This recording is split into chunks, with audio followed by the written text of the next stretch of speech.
What's going on, ladies and gentlemen? Welcome to GB3 Studios, and of course, welcome to your virtual event checklist. I'm your instructor, Garen Belaney. In this seminar, I'm going to be walking you through step-by-step the theory and the implementation of becoming virtually professional.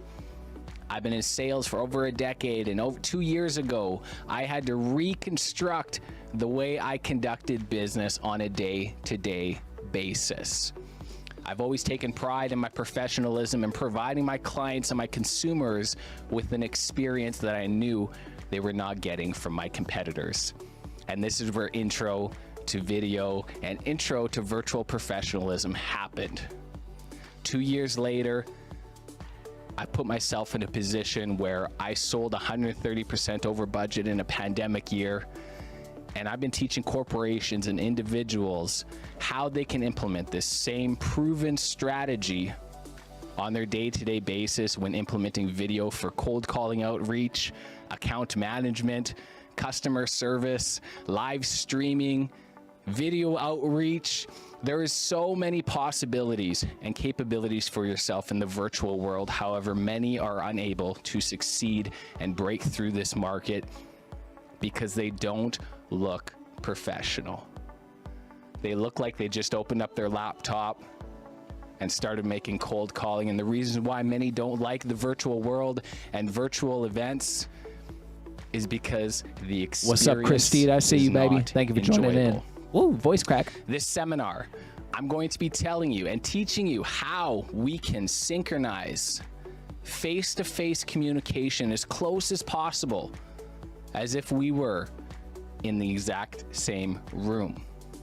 I'm the founder of a company called MicroStudio. MicroStudio is a podcast in a bag. So when it's time to go, ladies and gentlemen, all you need to do is grab your MicroStudio. We have starter kits that's going to give you the exact equipment that you need when going through this presentation. However, I want you to know this training is not going to be talking to you exactly about what equipment you need. This is going to be giving you the theory and the implementation. So no matter what equipment you have, you can use these same strategies that I use on a day-to-day basis to help you become virtually professional. I want to welcome you into GB3 Studios. This is 2 years of reinvesting into myself. Welcome here. And this is because I've had so much success with video and video outreach that I wanted to put myself in a position where I can train and I can teach others this exact same methodology, but I didn't want to do it like everybody else. I wanted to separate myself as a sales trainer from every other sales trainer that you see on the market today. And this is what you're going to get throughout this whole training. You're going to get a better understanding of the quality that I bring for my clientele and a little bit of the energy that I bring as a sales trainer. So you'll notice here, we got sweet baby Juno. Juno's my little office manager. She's a little sweetheart. She's with me all the time. And if you watch my live streams and exclusive seminars, you'll be able to get recognized and really enjoy Juno's company as I do also. So welcome to the studio. Sit back, relax. You can see in the guest chair, this is a MicroStudio. Again, MicroStudio, it's a podcast in a bag. This is giving you as a remote producer, a traveling professional, an opportunity to take all this equipment that we've been given over the last 2 years and put it in a nice, compactable, protective case so you don't have to worry about your newest investment getting damaged when you're traveling around. So before we get into this, I obviously want to talk to you about what virtual professionalism means to me. Virtual professionalism means showing up the way I would expect to in video or as if I was in a boardroom meeting. I take pride in my personal brand, and I want to teach everybody that you should take pride in your personal brand too, because it's going to open up more doors for you than you ever thought imaginable. Many enjoy Zoom meetings with me. Many tell me how much of an enjoyable experience working with me in a virtual setting is. And that's put me in a position where I can not only shorten my sales cycles, I can conduct more meetings. I don't have to spend so much more windshield time traveling from meeting to meeting. And yes, if I get a no-show on the appointments, I don't feel like my time has been wasted. I want everybody to understand, virtual professionalism to me has 3 pillars. And before we get into these 3 pillars, I want to go down to, let's go to the coach's corner, and I'm going to walk you through these actual 3 pillars. So welcome over here. Welcome to the coach's corner. So of course I've written this down here. Virtual professionalism has 3 pillars. And by the end of this course and by the end of this whole virtual seminar, you're going to be able to understand and master these 3 pillars, and you're going to be able to implement these 3 pillars every single meeting that you go into, so you can wow your clients. You can separate yourself from your competitors, and you can start winning more deals. Yes, that's right. So virtual professionalism has 3 pillars. The very first pillar that I'm going to be going into is audio. If you're able to understand audio, you do have one of the 3 pillars to virtual professionalism. Now listen, you need to understand and master all 3, because what happens with the tripod if one leg is a little bit weaker than the other ones? You get a little wobbly, right? So it's important. This seminar is going to teach you the foundation you need to know to ensure that your tripod is sturdy and firm and is not going anywhere. So the first one is audio. The second one I want to talk to everybody about is visual. So clear, you can see a diamond in your tooth. That's how clear we want to present ourselves to our clientele. So we have audio, we have visual, and the last tripod is, of course, lighting.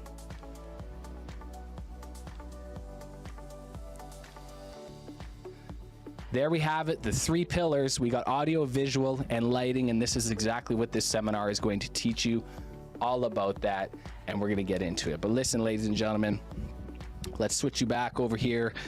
Make sure you write it down, because we're going to be diving you into this. We have a 2-part series with this seminar. We're going to do it up here in GB3 Studios, where I'm going to teach you a lot of the theoretical of why we do this and why this is such an important factor. And then we're actually going to go down to the kitchen table to start the implementation process. And the reason why I want to do that is because 5 years ago, as an outside sales executive, I started at the kitchen table. Every single day I would pack up and I would unpack my workstation and set it up at the kitchen table.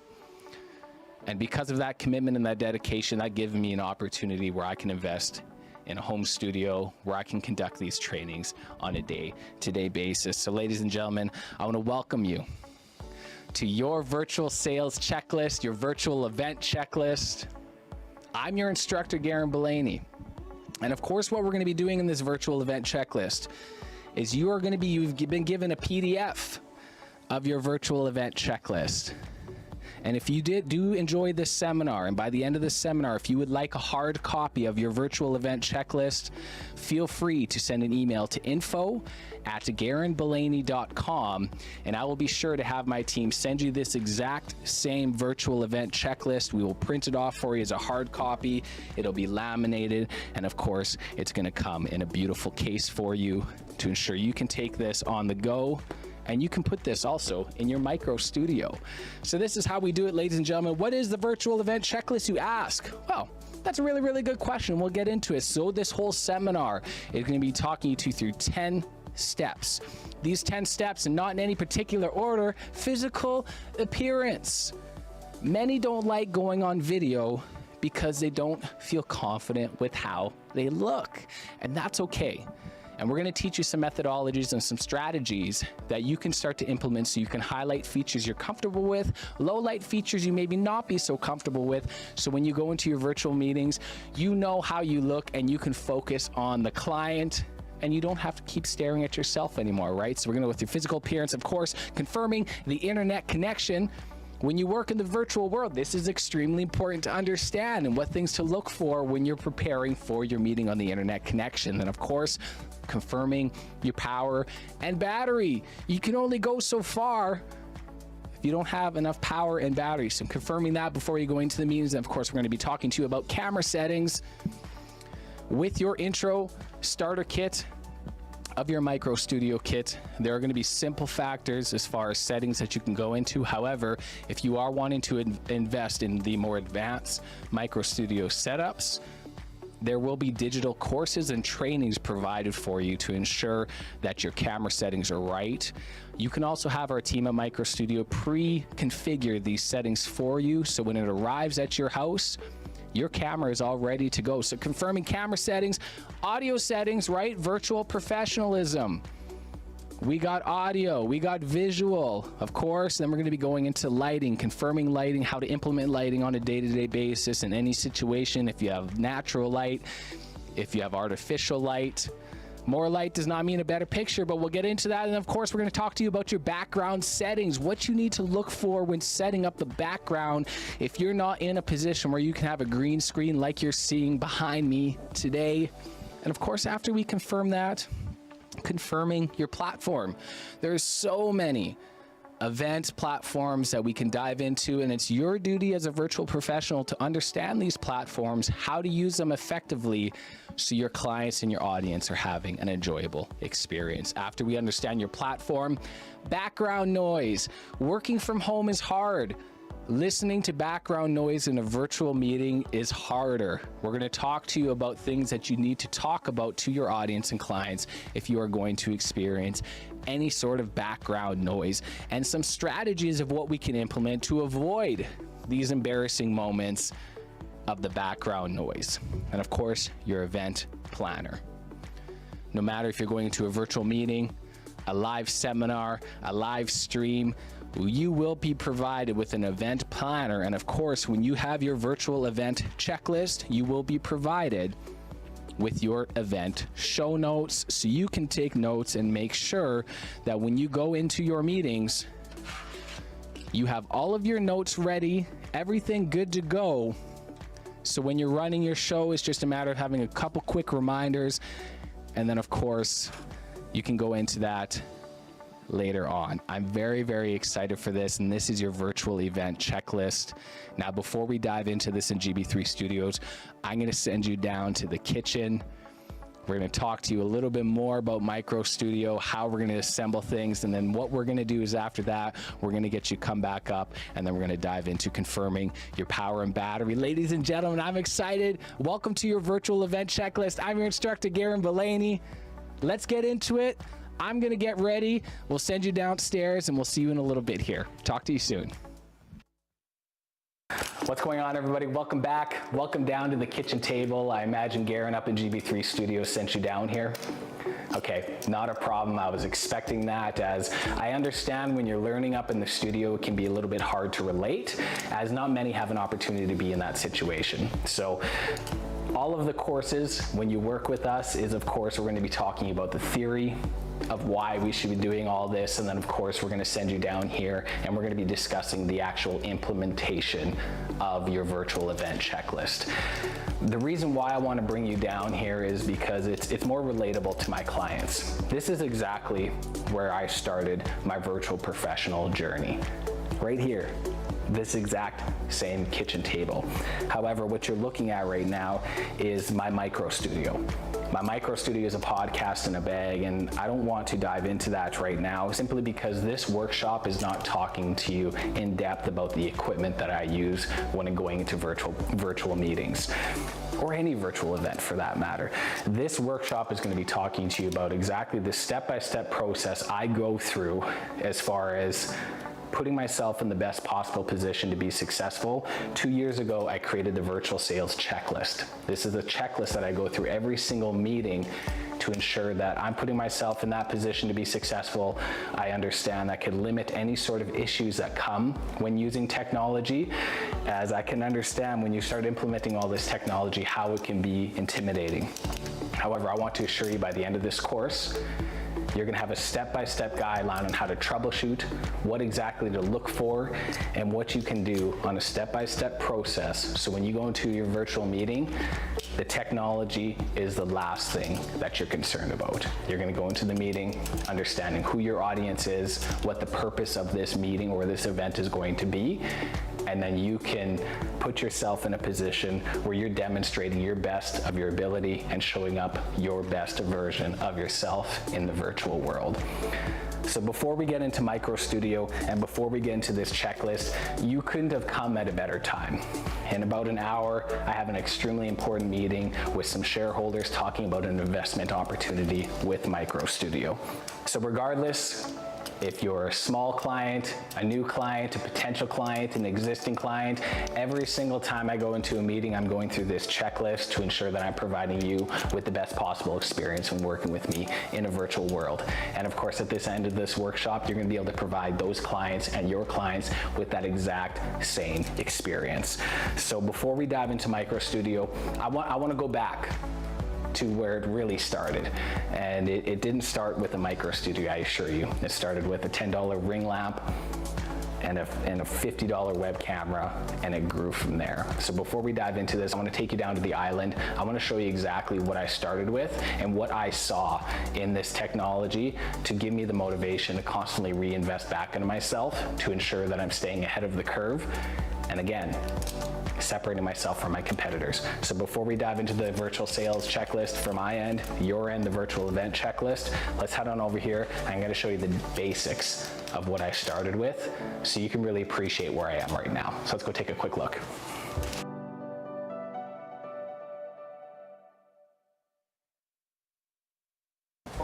All right, so of course, before we get into MicroStudio and everything else that I was involved in, I obviously wanted to show you where I started. And this is exactly where I started. I started recording videos just like this, sending outreach to my clientele, letting them know I appreciated their business and appreciated their help. But I saw this and I understand this wasn't right. Showing up like this was not virtually professional. So without any equipment, and unfortunately, a lot of people still are doing meetings with their laptop like this. The biggest issue with this laptop, and when you have it on the ground, is it's forcing a trajectory up. It makes it look like you're looking down, intimidating, right? We want to do virtual professionalism, show individuals that we're mimicking and we're trying to make this meeting as close to real life as possible.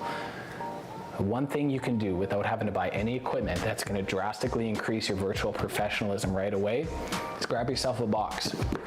Grab yourself some sort of box that you're able to put your laptop on.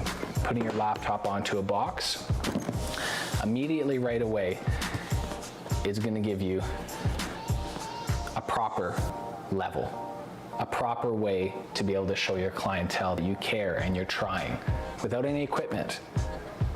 People are not doing this, and it's such a simple task. So please grab yourself a box, grab yourself something where you can place your laptop on. So now you look level with your clientele. And then obviously, because I was having so much success showing up like this, I knew there was ways that we can improve. What way to do that? Well, let's add a web camera onto this. And this is exactly what got me to invest in this. A $50 web camera from Costco, and I placed it in a place for this. I plugged it in and I started running virtual events and virtual meetings with my web camera. So you can see drastically I'm gonna switch here from the laptop web camera to the actual $50 web camera. So you can see a little bit of a better picture. And this is the upgrade that I did. And I started getting more responses. Garen, your video is so clear. Your audio is so clear. What are you doing? I'm trying. That's all I'm doing. And this is what I was using for virtual meetings. And I said, I can start creating content doing this. So yes, I know, and I don't talk about this a lot, but I started incorporating my smartphone. And what's great is you can utilize your smartphone for a web camera now. And if you're in a position where you're not able to invest in a MicroStudio, invest in different equipment, use this. There's great software and there's great apps out there that are free that's going to allow you to use your smartphone from your web camera. And right away, I started creating content. The same principles applied when using this. Center of the frame, clear, concise, better picture. And of course, when you use your video, you can see, you can do 4K, you can do 60 frames a second. So what better way to do that than start creating a picture? right? Where I'm lined up and I'm center of where I'm supposed to be. And you can see from this camera right away, immediately. This is how I would create content. What's going on? My name is Garen Belaney and I'm an outside sales executive. I wanted to send you a quick video just to demonstrate my appreciation for you. And this was working amazing. And I figured there's got to be a better way to do better audio. How can I do that? Oh, my headset. So I grabbed my headset. This is very common. You grab your wireless earbuds, have them connect to your smartphone right away. And because I was winning more deals with this, and because I was winning more deals with just a simple web camera and a simple microphone, I knew that there was better ways for this, and this is where you find yourself in GB3 Studios. And this is where you find yourself now. It's a one-stop shop to invest in a MicroStudio, and you get all the equipment that you need in one box. Everything is there. Plug and play for you, knowing you're getting the best equipment, the best bang for your buck. And I appreciate you taking the time to watch this because now you know where I've started. So let's get into a place where we can start appreciating where we're going moving forward. So let's head on over to MicroStudio and let's get down with this virtual event checklist.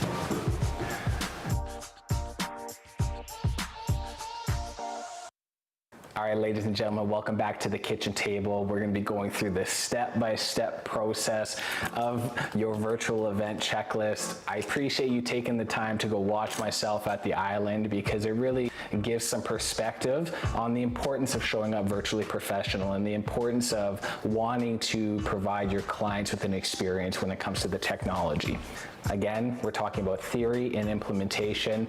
I'll have another course talking about my top recommendation equipment and what to utilize if you're looking to upgrade. Now, we only got about an hour, so we got an extremely important checklist that I want to go through.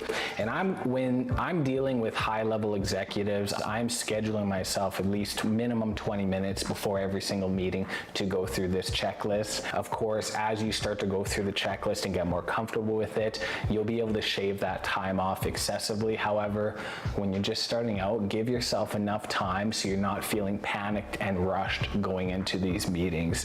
It's extremely important to be able to be in a position where you're calm, where you're relaxed, because if you're showing anxiety, if you're showing stress, that's going to be able to relay that to the clients, and it's just not going to be a good experience for both. So first things first, when you're getting ready and you're going through your virtual sales checklist, give yourself a minimum 20 minutes time to prep for this meeting.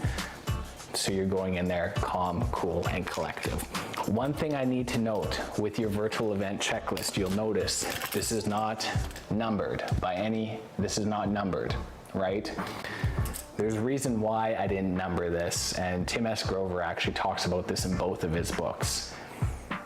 Each aspect on this checklist is as important as the other one. There's not a ranked 1 through 10. This is every single step needs to be desired. And what I do when going into meetings, I'm going to look through this checklist. I'm going to look at what are some of the situations that are going to take the longest. So when we go into this, immediately what I'm going to do is I'm going to confirm my power and battery.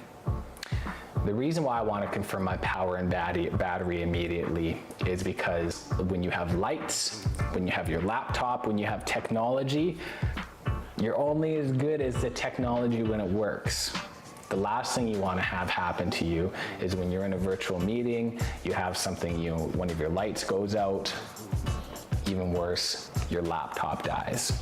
So it's extremely important going into the meeting. And when I say confirming power and battery, I mean checking every single plugin, every single item that runs on battery with your MicroStudio, confirm that the power and the battery are intact. So I'm gonna walk you through this process on my MicroStudio. What I currently have right now that's the most important when it comes to the batteries is, of course, I have my laptop. I need to ensure that my laptop is actually plugged in. And then of course I have my lights. I want to make sure that there's enough battery and power on my lights to be able to ensure it's going to last the whole meeting. And of course my camera. The camera setup in my MicroStudio is actually plugged into my laptop, so I won't have to worry about it going out of power. However, if you are in a situation where your mirrorless camera is running on battery, I highly recommend having a couple extra battery packs that are already charged, so you can have a quick swap if you need to. But when you invest in your MicroStudio, you will have an opportunity where your camera plugs directly into your laptop, so you don't have to have the stress and the anxiety when it comes to batteries. So let's get into what I'm going to check right away and exactly what I'm looking through when going through my MicroStudio. So the very first thing that I'm checking right away is my lights. How much time do I have left on my lights? The lights that I use in my MicroStudio are Lume Cube lights, and the reason why I like these lights is because you can see right there, it actually gives me a time on how much time I have left before my battery goes out. And it also gives me opportunities to check the white and warm lights, but we'll dive into that after. So when I'm looking at my lights, I see here at a 15% light, which is all I'm gonna need right now. I have about 2.5 hours left on my actual power for my lights. When I see that, I'm going to be very comfortable with that because I don't imagine that my meeting is going to be lasting anything longer than 2 hours. What's extremely important is when you have two lights, check both lights. So you can see on this one, it's a little bit less. I have only about 33 minutes left on this light. So immediately when I see that, what I'm going to do is I'm obviously going to power off this light, and I'm going to take it directly to my charging port to ensure when I go into this meeting, I'm not going to have one light going out on me. So that's a confirmation for the lights. I'll be right back. I'm going to go plug this in quickly. While you're waiting, please go ahead and check your lights to see if you do have power and how much time is left on the power. And if you don't have enough time, go ahead and plug your lights in right away, and then we'll go on to the next step, okay? So we'll be right back. All right, welcome back everybody. So I have all my lights and everything confirmed. So the next thing that I'm going to want to dive into is the next most important thing is my actual laptop. When you're going into a meeting, at any point to make sure your laptop is plugged in at all times. If it's one thing to have your lights die on you, it's another thing to actually have your laptop die on you when you're in the middle of a meeting, right? That's detrimental to any sort of proposition or proposal. I want to make a note. When you're checking your plugins, ensure that the plugin is connected accurately to the device and also accurately to the actual wall. I've had plenty of times where I just look directly at my laptop and I look, oh yeah, it's plugged into my laptop, only to find out it's actually not plugged into the wall. So it's extremely important to understand that the device is plugged in and the other end is plugged into an actual power source. So you know that power is coming through right away. And of course, I'm gonna double check that. I can see in the wall over here that it is actually plugged in. And then of course I can see right away that it's plugged into my device. So right away, I'm confident enough that my laptop is being charged, it's plugged into the wall, and it's plugged into the source, so I don't have to worry about that. At that point, I'm very confident right now that I've confirmed that all of my power opportunities are either being charged or they are charged. My computer is plugged into the device and the actual power source, and we can go ahead and move on. So then what's really important and what's amazing is you can actually take your checklist, go to your virtual checklist, and go to your confirmed power and battery, and then you can give yourself a nice little check there, right there. So congratulations. You've just completed the step 1 of your virtual event checklist, confirming your power and battery. I'm going to continue getting ready for this meeting. I'm going to send you back up to GB3 Studios and we can talk about the next segment. And then of course, we'll see you in a little bit. So we'll talk to you soon.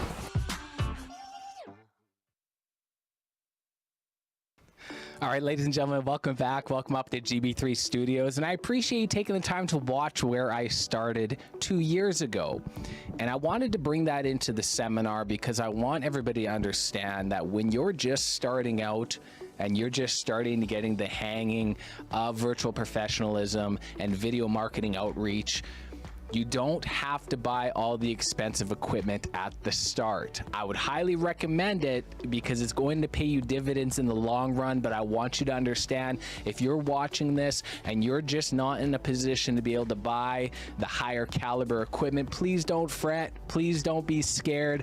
I won plenty of deals using my basic web camera and the audio that was actually on that web camera. However, once I started seeing that it was working and I was having that success and I was completely bought into virtual professionalism, it was at that point I started upgrading my equipment, and that's where you see us all here today in GB3 Studios. And I want you to understand technology moves quick, ladies and gentlemen. So for me as an instructor, I have a commitment for everybody to try to stay ahead of the curve.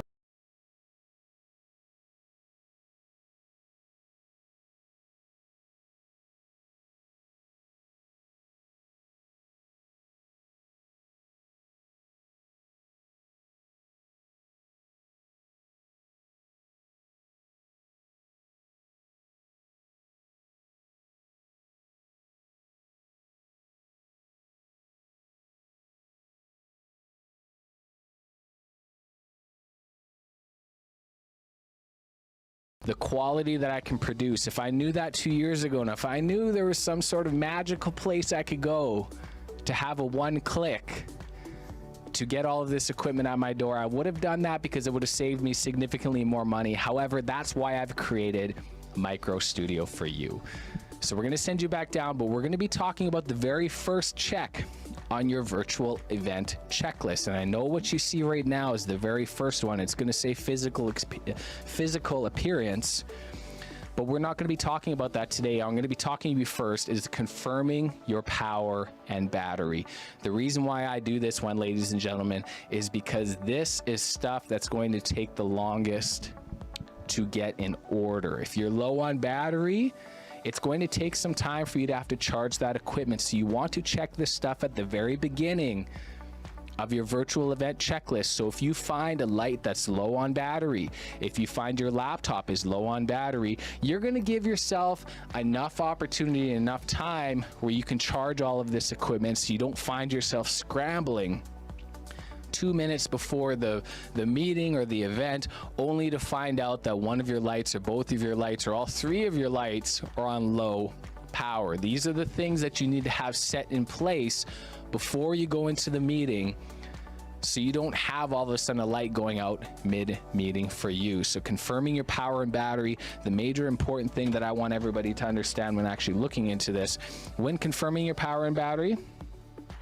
is ensuring that your power is plugged in on both ends. Is it plugged into the device and the actual power source, or is it just plugged into the actual power source? This happens very frequent, and you need to ensure when you actually plug everything in to actually check if the charging symbol is on, if it's actually going through the process for you, right? And once you understand that, it'll give you a lot more confidence knowing that everything's getting charged up and it's ready to go. And the very last thing that I want to talk about is charging these items before the meetings.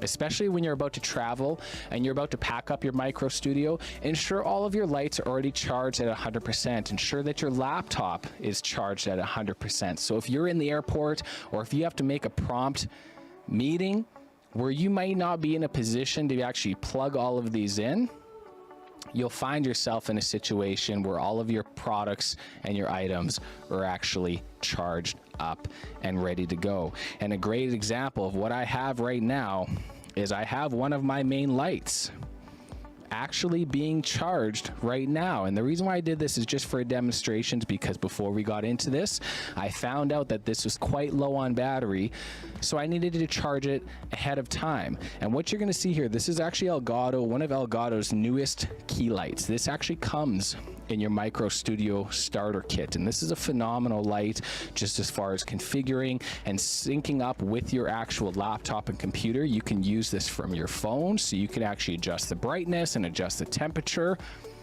all without having, you can actually do it all on your smartphone and all of your devices. So ensuring that everything is plugged in before your meetings, so you don't find yourself like me right now, mid-meeting, having to charge a very important light to be able to cast a very good shadow at the coach's corner, right? So ensuring that it's all plugged in before your meetings is going to put you in a position where you're virtually professional, right, ladies and gentlemen? So what we're going to do, we're going to do a quick reminder. So we're going to switch it over to the coach's corner, of course. I'm going to put that light on that I just have charged so you can see me okay. And these are some of the main things that we want to talk about when you're confirming your power and battery, especially when you have your MicroStudio kit, right? There's going to be some important things. So when you have your MicroStudio kit, the two main features in that kit that's going to require power is going to be your 3 lights, okay?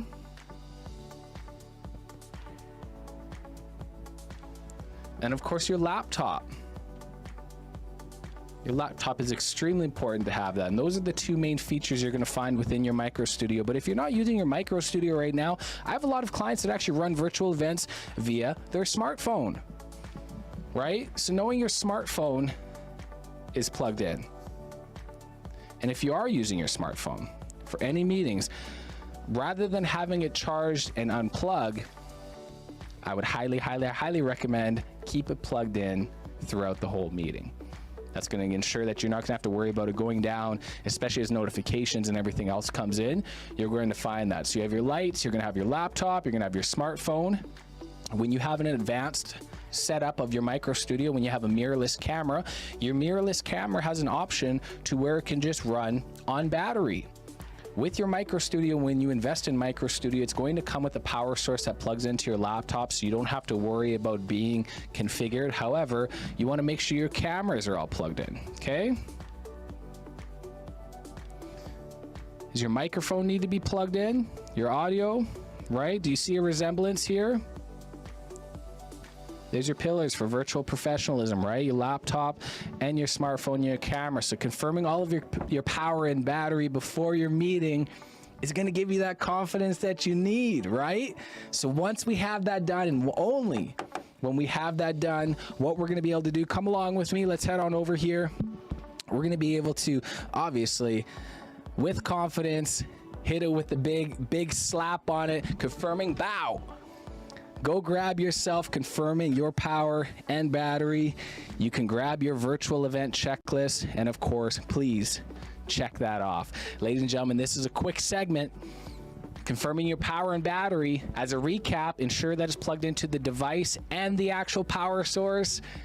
Ensure that all your lights are plugged in. Ensure that your laptop is plugged in. If you're using a smartphone, keep that plugged in throughout the whole meeting. And of course, if you have any audio sources that are running on battery, ensure to check those to make sure that you're not cutting out. So what we're going to be doing, hey, we got one checked off here. This is actually amazing. So what we're going to be doing, I'm going to get everything ready for the next segment.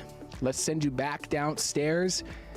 And we're going to continue putting into the actual implementation of this when going into your virtual event checklist from the kitchen table.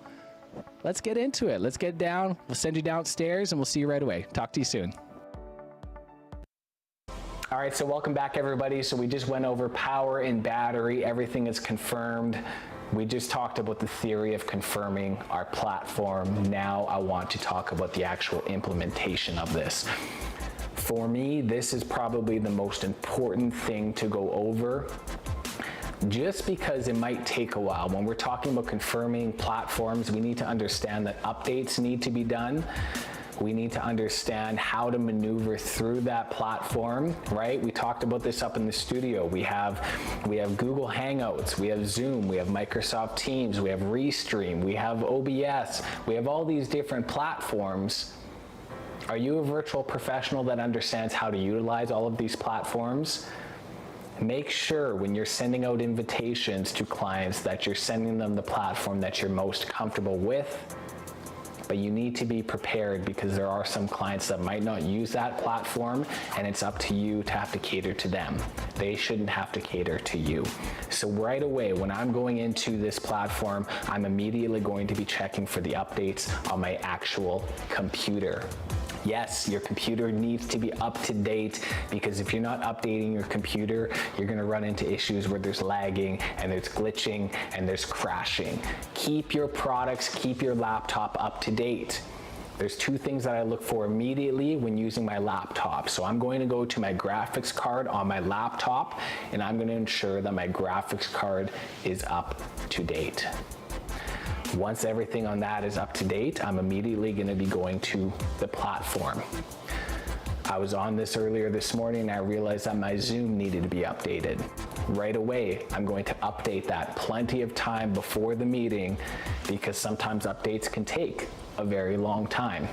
Right? So you want to ensure that's all up to date. I'd highly recommend even doing that the night beforehand. However, if you don't have time to do that, right after we confirm power and battery, immediately we're going to be going into that. And of course, we're going to go into the actual platform itself. I'm always going to log into my preferred platform right now to ensure that it's being registered properly. So of course today for this presentation with my clients, I like to use Restream. You stream, I stream, we all stream for Restream. It's a phenomenal opportunity to be able to expand and communicate with different platforms at once. However, I just have a handful of shareholders that I want to entertain and want to educate, so we're going to use this right away. So right away I'm going to be logging into Restream, and I just want to make sure there's no updates for Restream in itself. And of course I checked it. I'm going to enter into the studio, as you can see, for where I'm going to be running this event. And then the event right now, I'm going to confirm, I'm going to enter into the studio right away. And of course it's not prompting me to ask for any updates. Once I updated my laptop, once I updated the software for my computer and all the platforms that I'm going to be using, I'm going to sit here with confidence. And again, congratulations everybody. We're going to be able to go ahead and we're going to be able to confirm your platform and check off confirming your platform. What we're going to be doing once we have that set up, we're going to talk to you about the importance of running an event planner. So I'm going to be getting ready. It's important to be doing research on your clientele and just the importance of the meeting and what you're going to be going over. So I'm going to be writing that down. You're going to see this on your virtual event show notes in the package that you invested in. You're going to be able to have this, and you can print this off every single time to utilize this, as this is exactly what I used to be able to ensure that when I'm running a meeting, it runs smoothly, it's organized, and of course my audience knows exactly what to expect. So I'm going to send you back up to GB3 Studios, and we're going to talk about the theory of all of this, and then of course we're going to send you back down here. We're going to talk about the implementation. So we'll talk to you soon. When you're on your way up to GB3 Studios, feel free to grab a water, stay hydrated, stay relaxed, because we're just getting into this.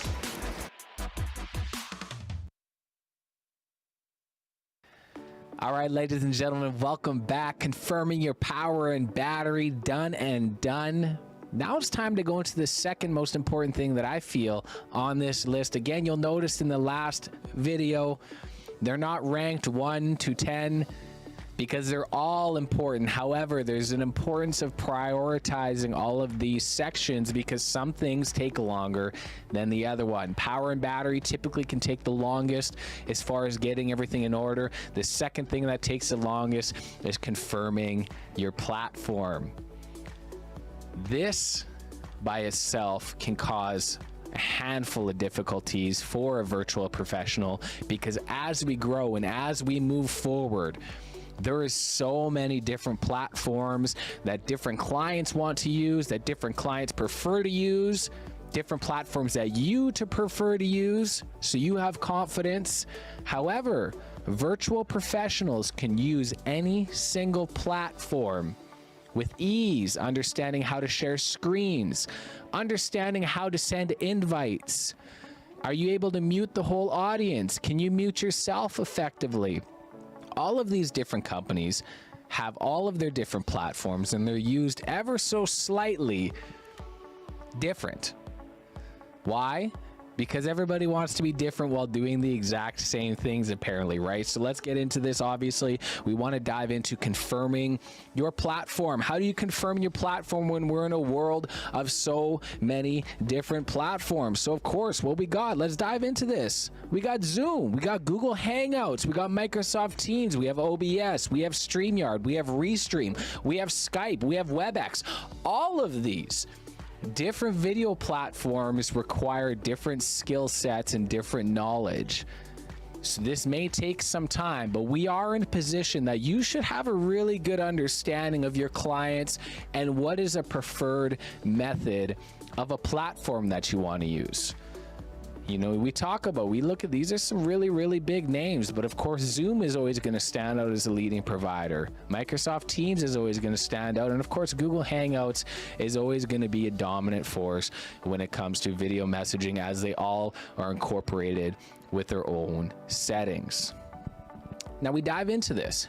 I want you as a virtual professional to pick your top 3 favorite.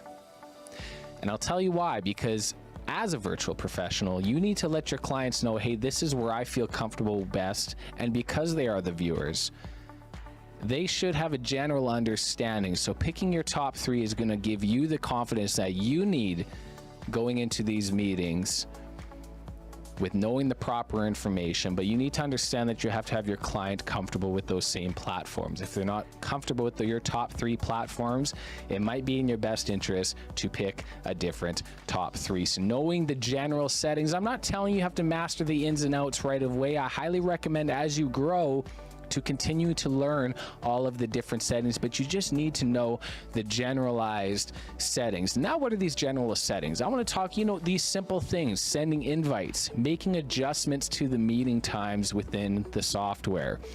How are you able to update the software on each of the platforms? How can you share screens? How can you send things through the chat? Do you know how to change the chat? Do you know how to change your name on the panel to something that's more concise and more respectable to your audience? These are little simple things that I talk about when confirming your platform. Then, of course, you want to ensure that all of your software tools are up to date. Anytime that I've had issues in virtual meetings when it comes to glitching and crashing, that's not having anything to do with the internet. It's because either my computer is not up to date or the software that I'm trying to use is not up to date. This is something that I check on a regular basis. And when I say regular, I say I check daily on my computer of what updates I need to do, because again, anytime I've had issues, it's always because my equipment is not up to date. So please ensure that all of your platforms and your software that you're using is up to date. You understand the general softwares. Again, right? Do you know where to go on these softwares to update these softwares? Do they need to be updated? Perhaps they update themselves on their own. Always arrive early to your meetings. I talk about this before every meeting. I give myself at least 20 minutes. And I do this to not only bring my nerves down, but to be able to handle technical difficulties if they do arise. I want to give myself, I'm in the meeting 5 minutes beforehand. And what I'm doing is, we're going to get into the checklist, but it's talking about confirming the audio settings and the camera settings and confirming everything that can take 5 to 10 minutes. So when your meeting is ready to go or your event is ready to go, you have all of these things in place and done. So we're going to do this as a quick reminder. You already know what we're going to be doing. Let's head on over to the coach's corner quickly here, and we can talk about these things. So of course, understanding your platform and confirming your platform. My recommendation for this one, pick a top 3.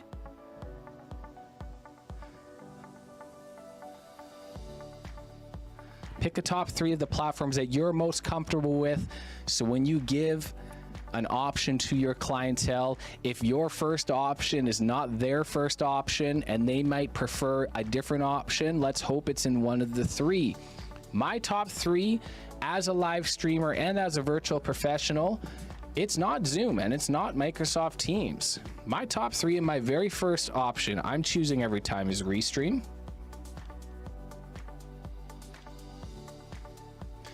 For simplicity, I'll use Google Hangouts.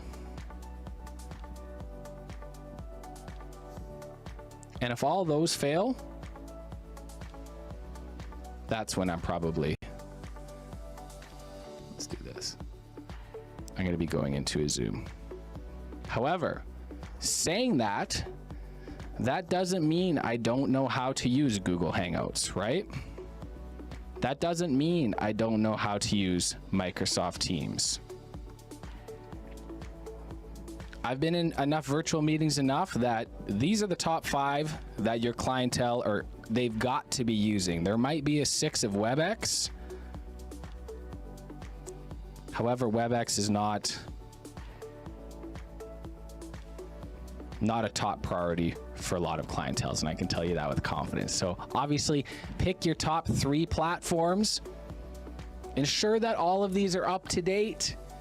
Ensure that your laptop is up to date, so you don't have to worry about all of these things crashing and going down And once you confirm your platforms, once you have an understanding on how to send proper invites, making events, sending invites, making adjustments to the invites, adjusting the times on the settings, there is a lot of things that you need to understand with the platform. So it's really important. And when you can go into these meetings and you can share a screen by snapping your fingers and it's that fluid, and you can come back into the presentation and then you can go and share the screen again. When you can make these alterations and these maneuvers without having to grab your mouse and going, okay, just hang on a second. Okay, can you see the screen? These things you need to have understanding. You need to have the confidence when you click that button, and when you do it, it actually is showing the screen, and you know that, and you don't have to confirm that with the clientele. So understanding these, making sure the updates, and hey, there we go. Let's head back to the board here, because you know what we got to do with all of this stuff. Coming back here, confirming your platform. Give yourself a check on the confirmation of the platform on your virtual event checklist with confidence. And this is how we're going to do it, ladies and gentlemen. Confirming the platform, done and done. Hey, this is baby steps, and it's the baby steps, and it's the little things that lead to little things that lead to big things, ladies and gentlemen. I want you to remember that. Let's head back downstairs. This is exciting. We're just getting started, but I hope you're finding this informative. Please, if you do have any questions after this seminar, do not hesitate to reach out, info@GarenBelaney.com. I'm happy to send you a customized video to ensure that you're finding value in this course. I'm going to continue to get ready up here. I'm going to send you back downstairs, and we're going to go into the next segment, and then we'll come back up here, and then we'll go over the theory of everything again. So we'll talk to y'all soon. Confirming the platform. Done and done. Let's get it down.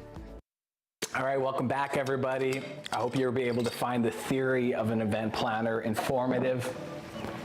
And we're getting into this. And even as an outside sales executive, I run event planners every single meeting.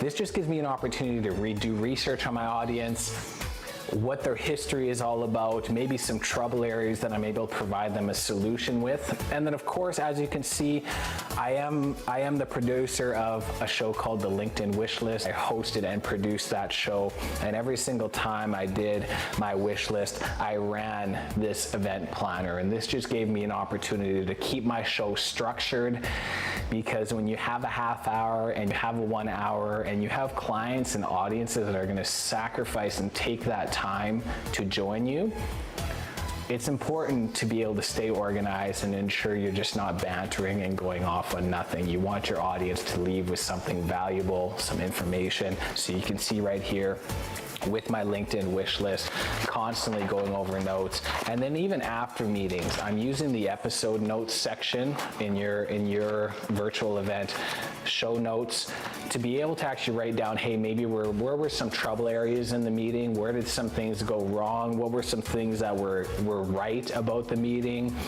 And if I'm in a position where I'm proposing a solution to a client, of course you're gonna wanna write down questions you maybe weren't able to answer, or maybe some important questions that you weren't even able to go over, but you want to bring back for them, and having all of those notes. So it's extremely important to have this ready, available for you to write down.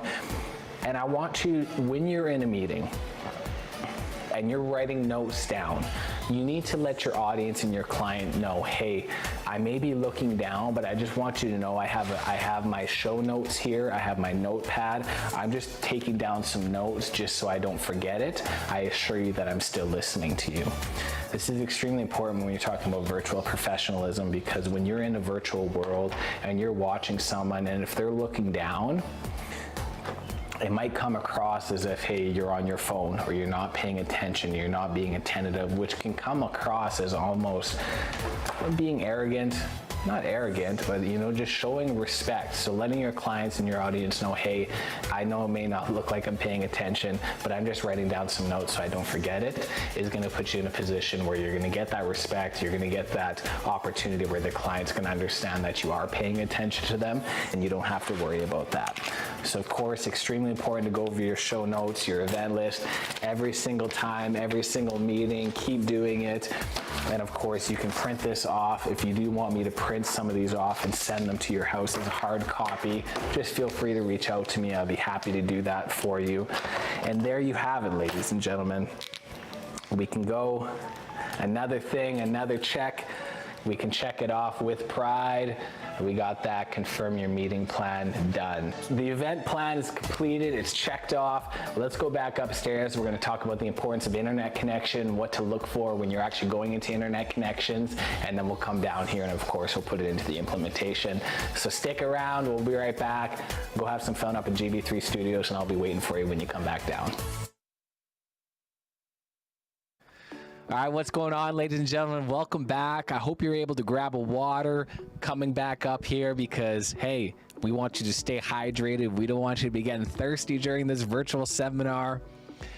Taking away all of the equipment, taking away all the fancy gear, taking away the 3 pillars just for a second to talk about the next checklist, your event planner. We hear this a lot. We hear this a lot in the virtual world, that it's not about the quality, although I'm going to disagree.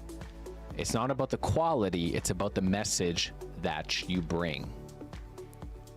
It is important to have a message, but also to be able to bring the quality for the viewer experience, because there's nothing more virtually professional than going into your event or going into your meeting knowing what you're talking about, knowing a little bit more about your audience and doing your research on your clientele ahead of time so you can go in there looking like the professional that you are, providing the knowledge that you need and the solution that you want to bring your audience and your clients.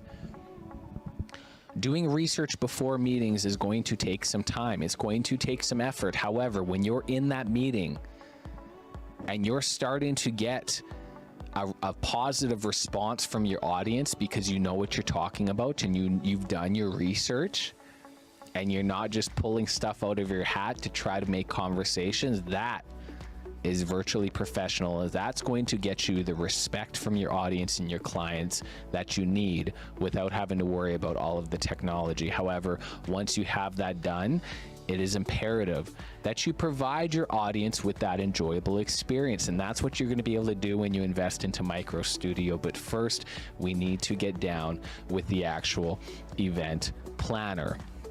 Knowing this event planner, when I'm in sales, as a sales professional, if I'm trying to sell them a solution, I'm going to do research ahead of time, such as, have I communicated with them before? Did I have a meeting with them before? Have I ever outreached to them before? Do I know who the competitor is? Do I maybe know some sort of pain points that arose when I was talking to the gatekeeper? I'm going to be writing these things down. Do they have multiple locations? Right? Do you know who the actual decision maker is? Did the person who set the appointment with you tell you that they were the decision maker, but when you actually went to the company website, you found out they were just an administrative assistant? That is what's going to make you the virtual professional. If you're a show host, if you're putting on a live stream, are you energized? Are you engaged? Do you know the audience you're about to present to? Do you know the region of the world that they're located in? These are all going to be, again, little things lead to little things, lead to big things. So confirming your event planner. So again, doing your research. Depending on the size of the clientele and depending on the size of the actual audience, I'm going to take at least a half hour to do my due diligence on my clientele, because I know if I'm going into this meeting and I'm able to provide them informative answers and solutions to them right away, I'm going to get that respect and I'm going to get that acknowledgement. And on top of providing them with that premium experience that you get with MicroStudio, that is how I'm able to close sales cycles faster, because I've done my due diligence. I have answers to some of the questions that I may think that they need. Doing your research prior to the event is going to make you a virtual professional. Have conversation pieces available. Please note, when we go into the background section of this virtual seminar, we're going to be talking about an isolation piece. Please do not mistake your isolation piece with conversation pieces. When you're writing down your event planner, conversation pieces are items or topics that you can bring up with your audience to have a relatable conversation with. Does your audience member, or does your potential clientele, do they like cars? Are they from the same home city that you're from? Did you both go to the same university? Perhaps you've been in the same industry for the same amount of years. Knowing these things is going to give you an opportunity when you get into a position where it's maybe a little uncomfortable and you don't know what to talk about. This is where your conversation pieces are going to be able to come in handy. So doing this within your research to be able to provide the conversation pieces. Please do not mistake the conversation pieces with your isolation piece for your backdrop. Although they can be used as both, but do not rely on just one. And we'll get into this. I know it sounds a little bit confusing with the isolation piece, but we will get into that, I assure you. Next thing that's extremely important is just have all of your materials available. You will know in the PDF of the virtual event checklist, you're going to get a show notes section. This is where I'm going to have all of my materials ready. Do you have your pen ready? Is it filled with ink? Do you have everything written down? Do you have a glass of water? Do you have all of these things? Did you go to the bathroom before the meeting? These are all the things that you want to have all of your materials available and ready to go, so you don't find yourself having to scramble for a pen or looking for a sticky note. Have them all there right then for you. Please, I encourage you, even though it says show notes, you can utilize these sections for sales meetings, for discovery calls. These are things that you're going to be able to write down for your clientele so you have stuff to take with you. I personally don't like going down the typing route because it can be noisy with the keyboards. It can be distracting when you're working in the virtual world. So I like to write things pen to paper.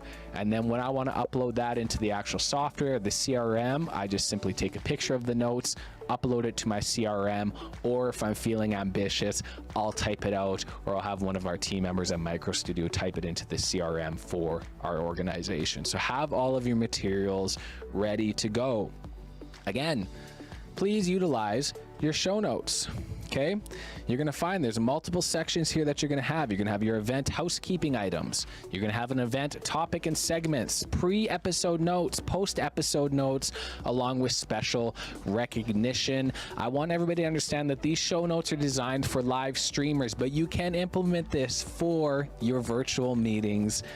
Just replace some of the words accordingly, but there are sections there where you can write down, and I have one of these printed off for every one of my clientele before. And again, ladies and gentlemen, if you do have desire to get a hard copy of your virtual event checklist, please email info@garandbelaney.com and you will get a handful of pre-printed out show notes within your case. So if you do want a hard copy with this for you, I'm happy to send that to you with no issues at all. So I want you to utilize your show notes and utilize this every single meeting so you're staying organized and you have your materials ready. So of course, we're gonna head down.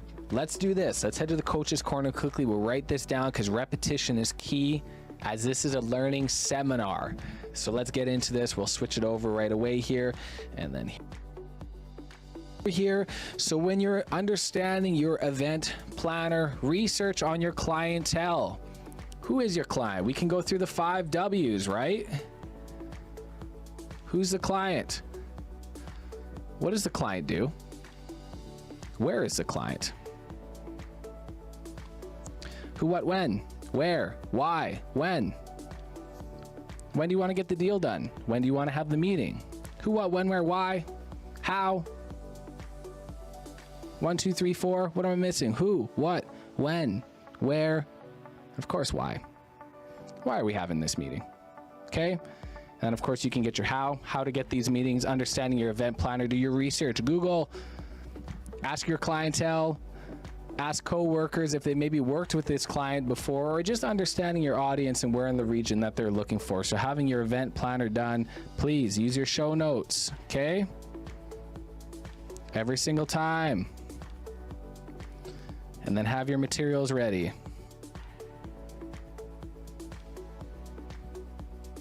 Materials ready, pen, paper, ready to go, water close by. Keeping yourself organized and confident so you're not moving back and forth all the time doing that thing. Having your materials ready, show notes ready, doing your research ahead of time is going to show you as the informative influencer and the educator in that next meeting. So hey, you follow these, and when you can confirm with confidence your event planner, let's head on down to the green screen. With confidence, you already know, confirming your event planner. Bow how you like me now. Check it off on your checklist. Ladies and gentlemen, we're about a quarter way through this thing.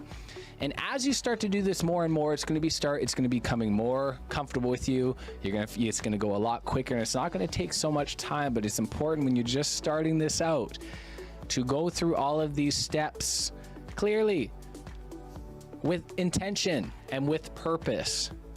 Because once you do these things ahead of time, because your body is trained and in your head, you know you're going through these checklists, you're going to be going into this meeting no problem, with the utmost confidence that you need. And especially the hardest thing virtual professionals can do is transfer energy through technology. And this is one thing that I strive for every single day, is being able to have my clients feel my energy and feel my passion through technology, because this is why people like face-to-face so much more. You can feel the facial mannerisms. You can see if they're intrigued. You can see if they're toned off a bit. You get more senses. When we talk about the sixth sense with sales, you have all of these senses when you're face-to-face. Can you do this in the virtual meeting? Can you bring that passion and that energy through the camera so your client feels that? We buy off emotion, but we justify it with logic. So ensure that you're bringing that emotion for your clientele, and you have that with your event planner. Check that off with confidence. Enjoy your water. I'm sending you back downstairs for the next segment. I'm going to be getting things ready here. Hey, welcome to Virtual Professionalism. We're almost there. Let's get down into it. All right, welcome back, everybody. So of course, internet connection, as you can see, is extremely important. And if you're up in a situation up in GB3 Studios and you're able to have hardwired connection and you're able to be really close to the modem, that's all great and that's all fun and games. In this situation, I'm far away from the modem. I don't have an opportunity to be hardwired. I need to rely on my wireless connection. So it's extremely important to ensure when you're connecting to your wireless internet that you're connecting to the strongest internet connection possible. Hear me out.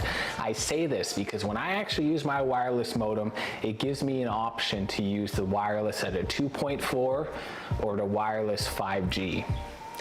There are some times where my computer automatically connects to the lower internet connection. So it's extremely important before you go into your meetings, even though it says you're connected to the wireless internet, ensure that you're connected to the highest possible internet connection that you have. In my case, I'm able to connect to my 5G wireless network, so I'm very confident with that.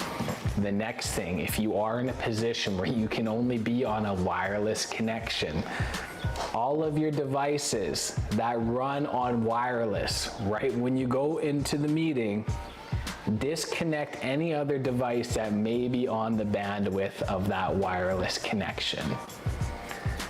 The way you can limit any sort of glitching and lagging is just taking away any other opportunity and any other connections that might be hogging up that bandwidth, right? Have your laptop on the wireless internet, eliminate any other option or any other device that may be consuming the bandwidth, and you're gonna put yourself in a position where you're eliminating any sort of opportunity for a lag or a malfunction mid-meeting. Next, it's extremely important to do a speed test. What is an internet speed test? An internet speed test is going to give you an opportunity to demonstrate the strength of your internet so you can understand what kind of quality stream or virtual event you can run. When we were up in GB3 Studios, it gave us a range between 3 megabytes per second and 7 megabytes per second. So if you're only pumping in around the 3 megabytes per second, I'd highly recommend to run your stream or your virtual event at a 720 pixelation. If you're pumping those higher numbers, if you're in the 6 to 7 range, be very, very confident that you can run at a 1080p 30 frame per second stream or virtual event, which if you've been watching my content, you understand how important that is for me. All you need to do to run a speed test, simply go to Google, you type in speed test on the search engine. It's going to give you an opportunity right away to run that speed test. Simply click it. It's going to do everything right then and there for you. So during this demonstration right now, my official download speed is coming in at around 274 for the download speed, which is not of as crazy importance. It's the upload speed you need to be mindful of. So configuring so we got a 6.7 upload speed based on this configuration. So now I know that I can go into this stream and I'm confident that I can run a 1080p 30 frames per second stream. And that's all there is to it for checking your internet connection. Ladies and gentlemen, grab your virtual event checklist, grab your marker, and of course, you go ahead and give yourself a big old check for internet connection. We're halfway through this virtual sales checklist. I'm getting really excited to be going into this meeting because as I start to check things off, I start to get more confident. I start to get more excited because I'm putting myself in the best possible position to be successful. All right, so you're ready to go. You got your internet connection confirmed. You got your platform confirmed. You got your power and battery confirmed. Now it's going to be talking about how we can tighten up the visual aspects of this stream and this virtual event. Of course, we're going to go up to GB3 Studios. We're going to talk about the theory of your backdrop. Yes, I'm talking about this backdrop. How are we going to stage this so your clients and your audience have a great experience and visually have a great experience? So let's head up and talk about the theory of it. I'm going to get my backdrop ready and I'm going to talk to you about how I'm setting up my backdrop and some key important factors to look at when you're establishing a backdrop for your home studio. So let's head upstairs. We'll see you in a little bit here and we'll talk about your backdrop. All right, welcome back. This section, and I want to hold my breath on this a little bit because I don't want to say it's the most important, but let's dive into internet connection. If you don't have any sort of internet connection or cellular connection, there's no virtual event.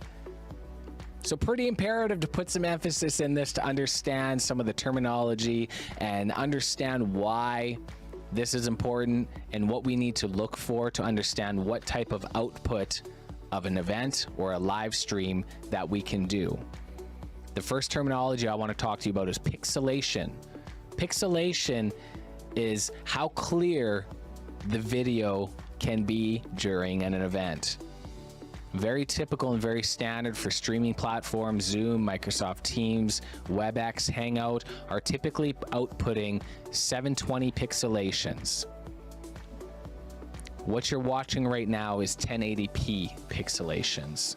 And most of these platforms can provide that for you, but you do have to pay extra to be able to do that. But there's no sense in even wanting to output a 1080p pixelation if you don't have the proper equipment or the proper machine, aka computer, to be able to output that. Because what you're going to be able to find is if you're trying to output too big of a picture and your machine's not able to handle that processing power, you're gonna start glitching out and phasing out, and that's not an enjoyable experience for anybody, because now you're putting yourself in a position where your audience has to put the words in your mouth for you, or try to piece together the message that you're going to say, all because you didn't go through the virtual event checklist of the internet. So understanding your internet connection. Up here in GB3 Studios, everything is hardwired.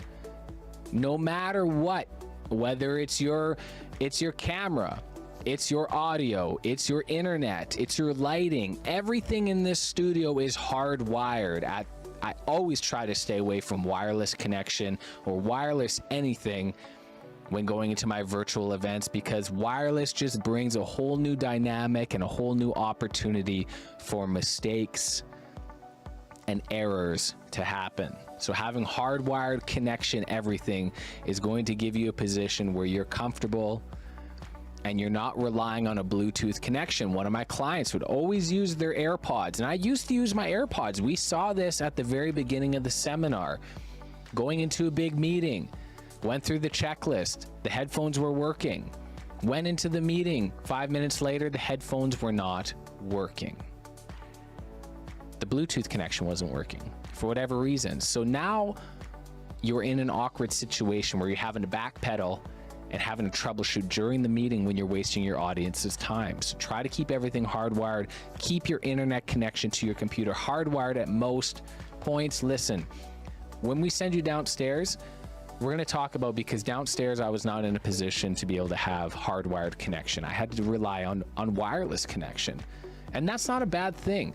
You can still produce and perform a high caliber event without having a hardwired connection, but there are some strategies that you need to implement, and there's some methodologies that you need to follow, and we'll go dive into that more when we're at the kitchen table. So ensure that your hardwired internet connection. Limit your devices that's on the wireless network. Your cell phone, is your iPad, is any device that you're not using when you go into that virtual meeting, are they using bandwidth on the wireless internet? Because the more devices you have on your wireless internet, the more strain you're putting on your connection. Every time I go into a virtual meeting, I'm turning my wireless phone off, taking it off the wireless internet. I'm taking my iPad off the wireless internet. I'm doing everything that I need to do to ensure that when I'm using the wireless internet, it's connected to my laptop and my laptop only, and it's not trying to communicate with any other device in the vicinity. So limit your devices that you have on your wireless connection when you're going into these meetings. I had one of my clients actually do a live stream with their cellular data. That in itself blew my mind, because that is something I would never even try to attempt, let alone go into a virtual meeting, but it worked out great for them. They understood that they couldn't produce a high 1080p picture when going onto a cellular data, so they brought the pixelations down to a 720, so they didn't find that their phone was overloading with all of that. Internet speed test. This is a very simple thing that you can do by going to Google and just typing in internet speed test. This is going to give you an opportunity in the setting and the situation you're in at that point, where and how much of your upload speed can you do. Upload speed is more important than your download speed when you're producing a virtual event, because you're uploading all of your information to everybody else. You're not downloading any information. So it's important to do that. So all you got to do is, the ideal upload speeds, obviously, you want to range from 3 to 7 megabytes per second. 3, if you're pumping in 3 on your internet connection, you cannot be doing any sort of 1080p stream. If you're in the 7 and above, you can with the most confidence go in there with the 1080p stream, and even at a 60 frame per second rate. So frames per second is another thing that we need to be mindful of. You're watching this stream right now on a 60 frame per second unit. That's how it's going to give you the most fluid. And with your MicroStudio kit, the starter kit is going to give you a 1080p 60 frames per second webcam. This is extremely important because so many brands market 1080p and 4K, and then when you actually go into it, it's only 4K at 30 frames per second, which is not good. I would much rather take a 60 frames per second at a lower pixelation, say a 1080p at 60 frames per second, than having a 4K at 30 frames per second. Okay?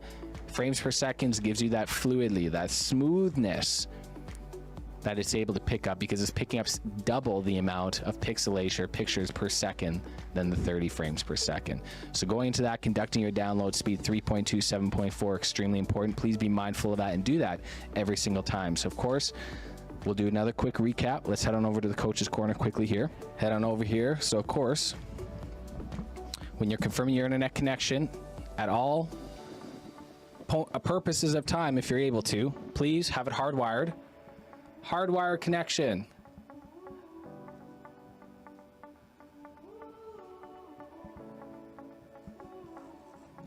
If you can't have it hardwired, please ensure that your laptop is as close to the modem or the router as possible. Please do not have any separation of floors if you're able to. And of course, you're going to limit your devices.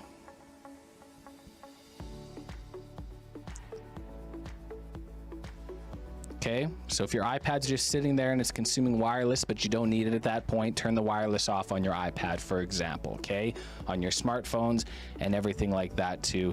And then every single time when you're traveling or you're about to go in there, you can just do your speed test. This is a simple Google search.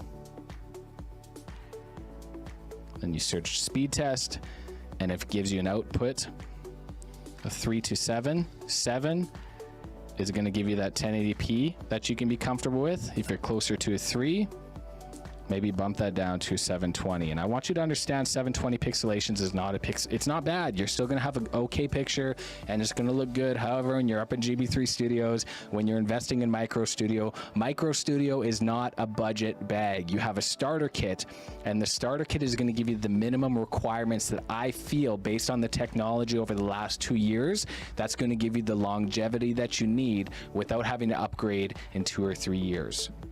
So it's an investment, it's not a purchase, okay? Please keep mindful of that. When you get your MicroStudio, you will be doing 1080p meetings. I assure you with that, depending on your internet connection, but your equipment is gonna be capable to do that, right? Boom. Internet connection, hardwired, limit your devices, get that speed test going in.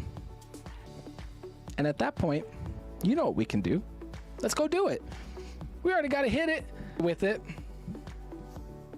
And of course, confirming it, get another one, pow, pow. Confirm your internet connection. Ensure you do this on your virtual event checklist, of course. I'm having a lot of fun. I hope you're having a lot of fun. This is great being your instructor, and I take great pride into being able to teach you and educate you on becoming virtually professional.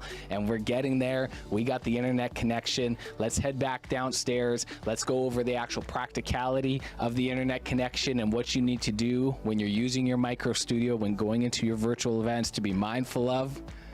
And then of course, we'll head back up here and we'll talk more about the virtual event checklist. So we'll see you soon. Have some fun and enjoy yourself. We'll talk to you soon.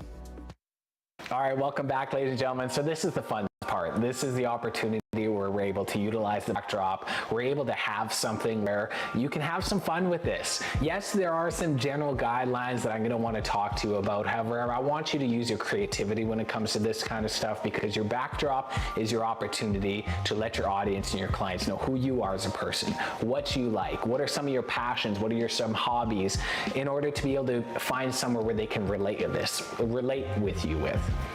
This is the most important part when you're using your backdrop, is you want your backdrop to be relatable to your audience. This is where it's going to be extremely important when you do your background check and when you utilize your event planner. Maybe make some notes if your audience, maybe your audience like cars. My audience right now, they happen to like plants, so I set up my area to have some plants so I can have some general conversations with them around that.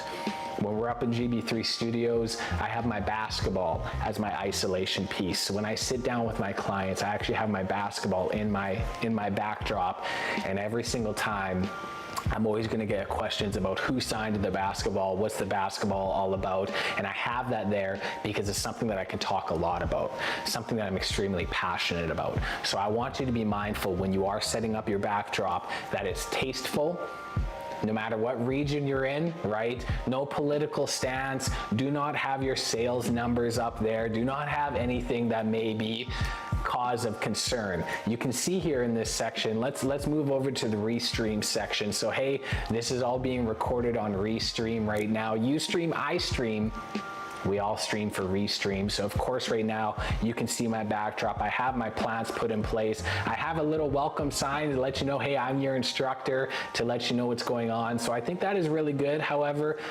just be mindful of what you're putting in that actual word board so you don't have to worry about having awkward situations, right? And of course, when I'm looking at my backdrop right now, I'm viewing all of this through my Restream camera, or the camera that I'm going to be using for the meeting. Now, it's extremely important to take a look at the backdrop to make sure everything is even. I can see right now, hey, these bowls right here, they're a little bit uneven. This is not going to be a concern for your audience. Again, this is virtual professionalism. I'm Garen, I'm your instructor, and I'm going to notice these things. So it's important to be mindful of these kind of things to make it, again, quick adjustment to make it visually appealing, and then I'm centered in the frame here. Make sure to avoid it being too busy. You don't want your backdrop to be extremely busy to where it's overwhelming and you feel your clients almost have a claustrophobic feeling. My backdrop right now, I would probably put myself in a category where there's maybe too many things going on. However, the way I have them shelved out, you have the white backdrop behind it, so it's almost like each square is its own little art work, an art piece. So be mindful of that when you're setting up your backdrop. Right now, I'm very happy with the way my backdrop would be. We're going to be talking about lighting in a little bit here, but I want you to be mindful of that little salt lamp I have there. There's a reason why I have a salt lamp there, and we're going to talk about this. It's going to be the 3-point lighting system. We won't dive into that right now, of course, because we are talking about the background settings. So again, make sure it's mindful, make sure it says who you are. Be creative with it, right? Don't feel that this is a strict guideline. Just be mindful of it, and just have yourself in a position where you're not going to be putting yourself in an awkward situation when it comes to your backdrop. Have fun with it, be creative with it. There we go. I'm confident. I hope you're confident enough to actually check off this thing. So there we go. My backdrop is confirmed. Is yours? Let me know. I'm really excited for this. So guess what? we're about halfway through now of the actual virtual sales checklist. We just went in through the visual. Now we're going to dive back into a little bit of the actual technical. So we're going to go upstairs. We're going to talk about the camera settings. This is going to be extremely important when going into your virtual meeting. And we're going to record this all through Restream. So I'm going to walk you through step by step of what I'm actually doing when it comes to the camera settings. This is very important because when you're dealing with camera settings, you're going to be dealing with exposure. You're going to be dealing with different contrast depending on the day that we're going into. So we're going to have to be really mindful of this. So you can see even in this example, you don't have to worry about different cast and shadows and everything like that. So we're going to have yourself preset, so you're not having to make any sort of alterations in the meeting. You already know what to do. Let's head up to GB3 Studios. Let's talk quickly about the camera settings. And then of course, we're going to come down and we're going to start implementing that strategy. So let's go ahead up there. All right, we're going to be diving into something that's extremely fun because it's going to be giving you an opportunity to really express your personality and give your audience an opportunity to relate with you. We talked a lot about how we wanted to create opportunities and different segments and how we relate with our clientele. We haven't really dove into how we get our clientele to relate with us. And this is where the backdrop is going to be an amazing opportunity for you to be able to display this.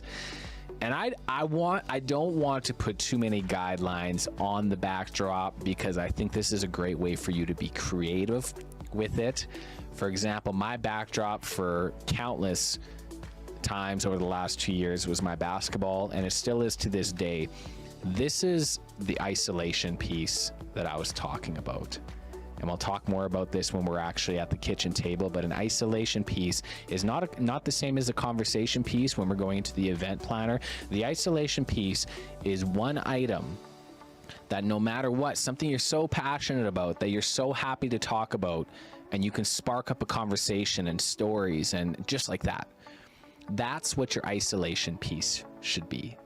For me, I grew up playing basketball. I love basketball. Basketball has taught me so many things as far as foundational responsibility, accountability that I bring in day out of my professional career. Playing university collegiate level has given me that opportunity to exploit that on greater levels, and I bring that with me every single day.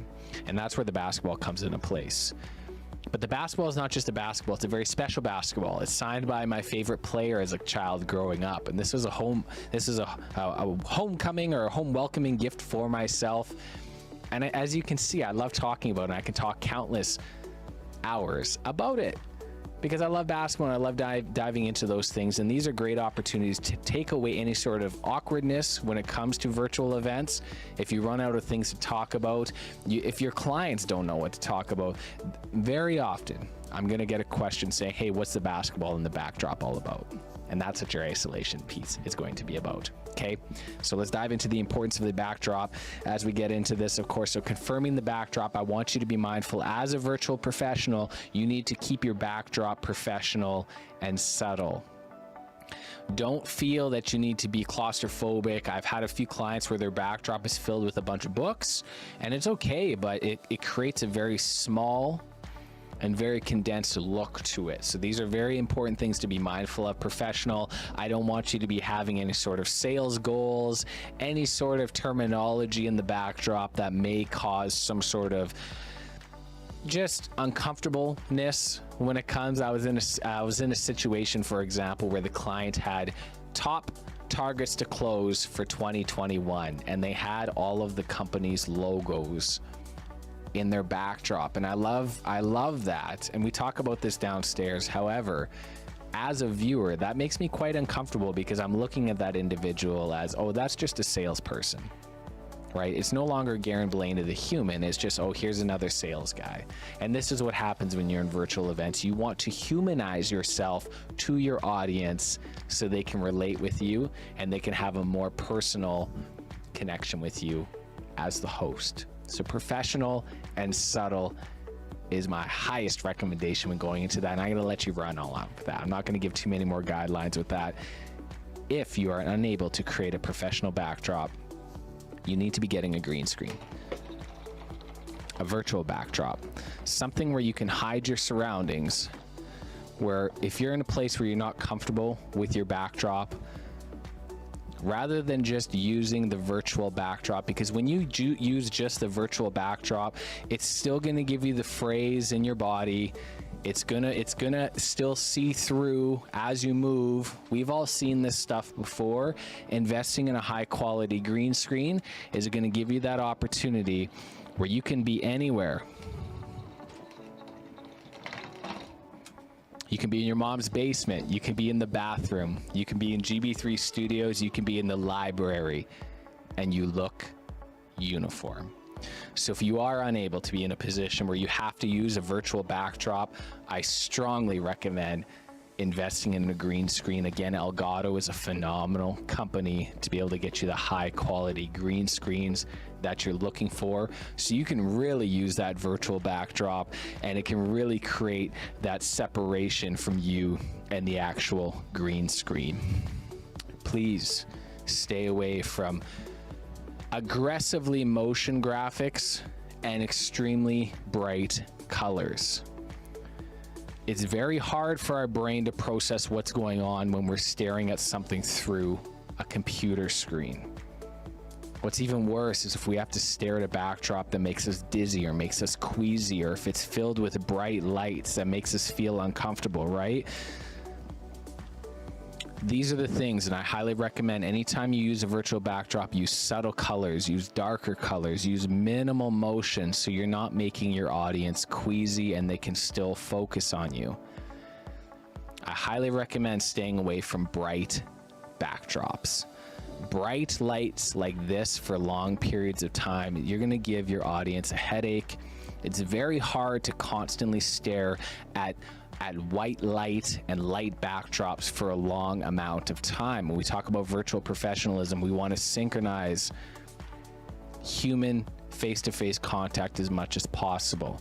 And if you're causing strain on your audience because you're using a backdrop such as this, or you're having motion graphics such as that, you're gonna have them, they're gonna disconnect from your presentation. They're not gonna wanna listen to you, and they're sure as heck not gonna enjoy the experience. So please, you can see the difference. A very white backdrop to a very dark backdrop, and significantly easier to view on the eyes. So when you have darker backdrops, you can hold your clients and your audience attention for a little bit longer, right? Stay away from these, avoiding really, really bright backdrops, okay? So let's do it. Let's head on over to the coach's corner and let's go over a recap on this. All right, so let's get into this. Obviously, when we're talking about the backdrop, please, I don't want to harp too much on this because I want you to be creative with your backdrop. Let your audience know who you are. Set yourself up with some shelving units to be able to put some of your favorite pieces behind you. Find yourself that ISO piece, something that you're confident talking about, and something that you can allow your viewers and your audience to relate with you or bring up that conversation so they can relate with you. Okay, have that isolation piece. Please keep it professional, right? Be mindful of the region that you're presenting in, right? Even up in Canada, if I'm presenting to something down in the southern states, or if I'm across the pond in London, there's different things and different items that mean different things in different parts of regions. Okay, so I'm sure you can put two and two together. Be mindful of those kind of things so you're not in an awkward situation with that. Professional and subtle, right? You want to have a good backdrop, but you don't want the backdrop to take away from you. We're here to see you as the audience. We're here to see you as the host. I want to be able to look back, view your backdrop, find some things I can relate with, and then focus back onto you. Okay, so don't make it too busy. Don't make it too distracting, right? Avoid white lights and bright backdrops, sorry. And stay away from heavy motion. Okay, I like motion. I think motion can be a good, especially for virtual backdrops, I think motion can be a very, very dynamic piece to bring in. However, if it's too fast and if it's too moody, you might make your audience sick. So please make sure if there is motion, it's extremely slow and it's extremely slight, right? ISO, professional and subtle. Don't use your white and backdrops. Do not, right? It's hard on the eyes, okay? And then of course you're gonna wanna avoid any sort of heavy motion. Listen, confirming your backdrop, have some fun with it. And please, I encourage you, if you set up your backdrop, send me an email, info@garenbelaney.com. I would love to see your backdrop, and I'm happy to sit down with you in your home studio and give you any sort of customer recommendations that you may like. If you do have questions on what you want to add for your backdrop, if you think it's a good idea, if you don't think it's a good idea, feel free to reach out to me, info@garenbelaney.com, and we can set something up accordingly. So we got it up in the coach's corner. Come on now, we got my favorite part, checking stuff off. Let's go do it now. So we doing this thing, and this is why we always take pride in professionalism, confirming the backdrop. Come on now, boom, pow. Poof. Woo! How you like me now? Confirming your background. You already got it now. And this is what really gets me excited about all this, because the more I check this off, the more I feel prepared and the more confident I'm going to feel going into my virtual meetings. And that confidence is going to relay with your audience, and that's what's going to help you deliver a more engaging presentation. Of course, when you're able to ask for the sale, you can shorten your sales cycle because you feel that confidence, your audience is going to feel that confidence, and you enjoy your backdrop. Hey, you already know how we're doing it. We're pumping through this thing. We're getting close to the end, but we're not there yet. I got to get some stuff configured up here. Let's go back down to the kitchen table. We're going to go over the next segment and of course come back up here and we're going to talk about the theory of it all. So we'll see you soon and we'll talk to you shortly. What's going on, everybody? Welcome back. So we're going to be diving into camera settings, as this is a quick but extremely important task that you want to check before you go into every single meeting. So of course it really depends on the actual camera package that you chose when you invested in MicroStudio. I'm always going to be an advocate for demonstrating a mirrorless camera. If you do opt in for the face camera, the premium web camera, you're going to have opportunities where there's actually going to be apps and softwares within your computer where you're going to be able to make the contrast, the lighting adjustments. In this case here, we're using the EOS Mark II camera, my favorite mirrorless camera hands down for demonstrating and showing up very, very nice in the virtual meeting. Let's take a quick look into the actual Restream camera, what's going on. So you're watching this through Restream. So right away, immediately, I'm very happy with with the way this is actually set up as far as contrast, as far as lighting, how it's going to be highlighting features I'm confident with, and of course, maybe low lighting features that I'm maybe not so confident with. So I want you to be mindful of that when you are going through the camera settings. I want to give you a quick example of maybe some reason why the camera settings wouldn't be the same. So when I'm looking in the mirrorless camera, you can see there's a section here where it talks about your ISO, and you can actually move this forward and backwards, and I'll show you. You can see automatically when I slide the dial how overexposed and how, you see how slow this is, the shutter speed. Everything is really slow, and this might happen depending on how much light you have coming through. So it's extremely important to have these settings. I'm always going to recommend having these settings around the 100 to 125. Rule of thumb, keep it around 100, and it's going to give you that really clear and concise piece. So put it at the 100, and of course, you can see the adjustments there. For the most part, the camera settings are going to be plug and play. The majority of webcams that you're going to have is going to have auto settings and auto switching around. When you get to the more advanced stages, as you just seen in this explanation, you're able to really make the adjustments and have more of a manual exposure and a manual focus. I highly recommend using manual over automatic every single time, because it just gives you more control. It gives you more ability to be able to capture the camera and capture the picture that you want. And another thing is, if you're in an auto situation and the lighting changes throughout the meeting, it's going to constantly make these adjustments throughout the meeting, which can cause a little bit of a headache or cause issues for the viewer. Again, ladies and gentlemen, this is not for you. This is for your audience and providing your clients with a superior experience. So these are the things that I go through every single meeting to make sure when I go up into my meeting, I don't have to worry about everything. So you already know.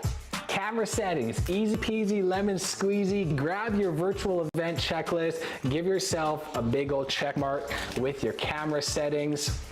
There you have it. Let's head back upstairs. We are almost complete your virtual event checklist. We're going to be going over the importance of audio settings, what you need to be mindful when you're actually going into the audio settings. And then of course, we're going to come down here. We're going to go to the practicality of it. So let's head up to GB3 Studios, and we'll see you guys in a little bit.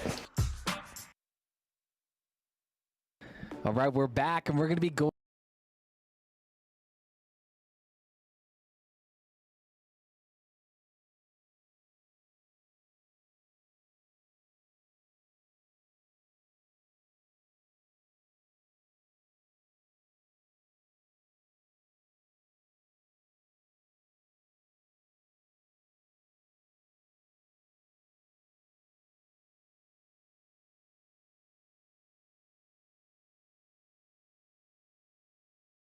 Very beautiful about implementing a mirrorless camera.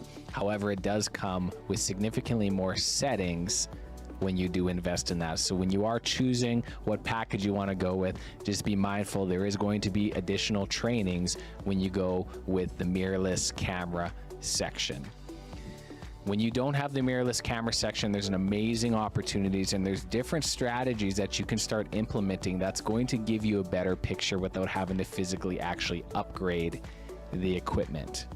So I want to dive into that right now when we actually go into the camera settings itself. So confirm your camera settings on your virtual event checklist. The very first thing that I want everybody to be mindful is accurately positioning your camera. This is the most frustrating parts about going into virtual meetings with other individuals, because it's such a simple process to do. We want to have ourselves face to face with each other. There's no more down here, all the way up here. There's no more me looking down on you. Let's look level, face to face with each other. So in confirming your camera setting height, I have to emphasize this on the positioning of the camera. You want to ideally, best case scenario, be in a position like myself, if you're sitting down, to be able to have torso up showing. This is going to give you and your audience an opportunity to be able to implement your hands when you're starting to have a conversation. When you're in the virtual world, giving an opportunity to demonstrate where your hands are is going to take away any sort of suspicion that's happening. Subliminally in the mind, we're always going to be mindful and wondering where somebody's hands are if we're not able to see them. So putting and positioning your cameras to, if you are talking, you have an opportunity where you can show and demonstrate your hands. This is going to bring subliminally, again, ease back in with your clients, so it's not looking for suspicious. And you need to start implementing proper camera positioning to be able to do so. The next thing that I really want to talk about is understanding exposure and contrast settings, color settings. We look at this picture right now and there's displaying that the web camera is on the laptop. We're getting away from that. I understand it's convenient, but there's no more putting the web camera on the laptop. And the reasoning for that is because when we go into these meetings, we put so much emphasis on having the camera straight, the camera aligned. But the minute we put it on our laptop, if we have to make an adjustment to our laptop screen, it's going to throw everything off. So let's get our cameras off of our laptop. So if we have to change the angle of the actual laptop, we don't have to worry about it affecting the cameras anymore. Being able to create an extremely dynamic picture. And you'll be getting this with your MicroStudio kit. Elgato has a software that we're going to be able to implement and put into your computer to be able to give you color and contrast settings. Most web cameras have this, but this allows you to have an opportunity to put more skin tone back into your skin, have colors pop more so you don't look so dull. And these are the two major things that I want to talk about camera settings just off the cusp of it. We'll talk more about it downstairs. But before we get into that, I want to show you the difference when it comes to actual color settings. So you can see here, I've configured color corrections and color coordinations on this camera you see here. So I'm going to do, this is without color correction, right? This is just plugging it in, and this is with color correction.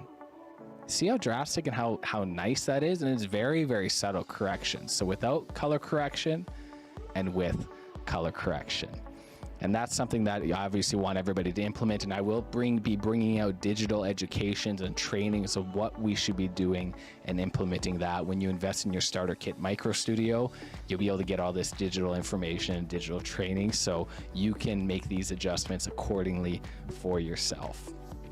Easy peasy. This is my favorite segment, but of course I want to keep it the most simple because it can be very difficult when going into that. So obviously let's go to the coach's corner. We can talk about the quick segments with doing this. So confirming our camera settings, of course, the main thing when we're dealing with just the high-end web camera, this is just going to be software features that we're going to be able to implement via your computer.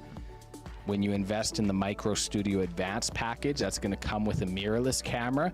There's settings that's going to have to be taken place with the camera itself to be able to put out a high caliber picture. When you invest in MicroStudio, there'll be digital trainings where you can do these configurations yourself. However, there is opportunity to have the camera pre-configured for you when it's sending. So the main thing takeaway with camera settings, positioning.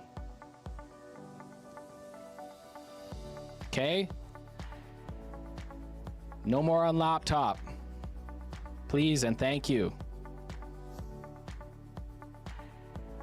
Your MicroStudio is going to give you a kit where you can have your laptop. If you do have your web camera sitting on the actual monitor of your computer, you might not have to worry about this, but be mindful if you do make an adjustment with your monitor or your laptop screen, you're making an adjustment with your camera also. So we want to get away from that so you don't have to worry about anything. And then of course, understanding color correction.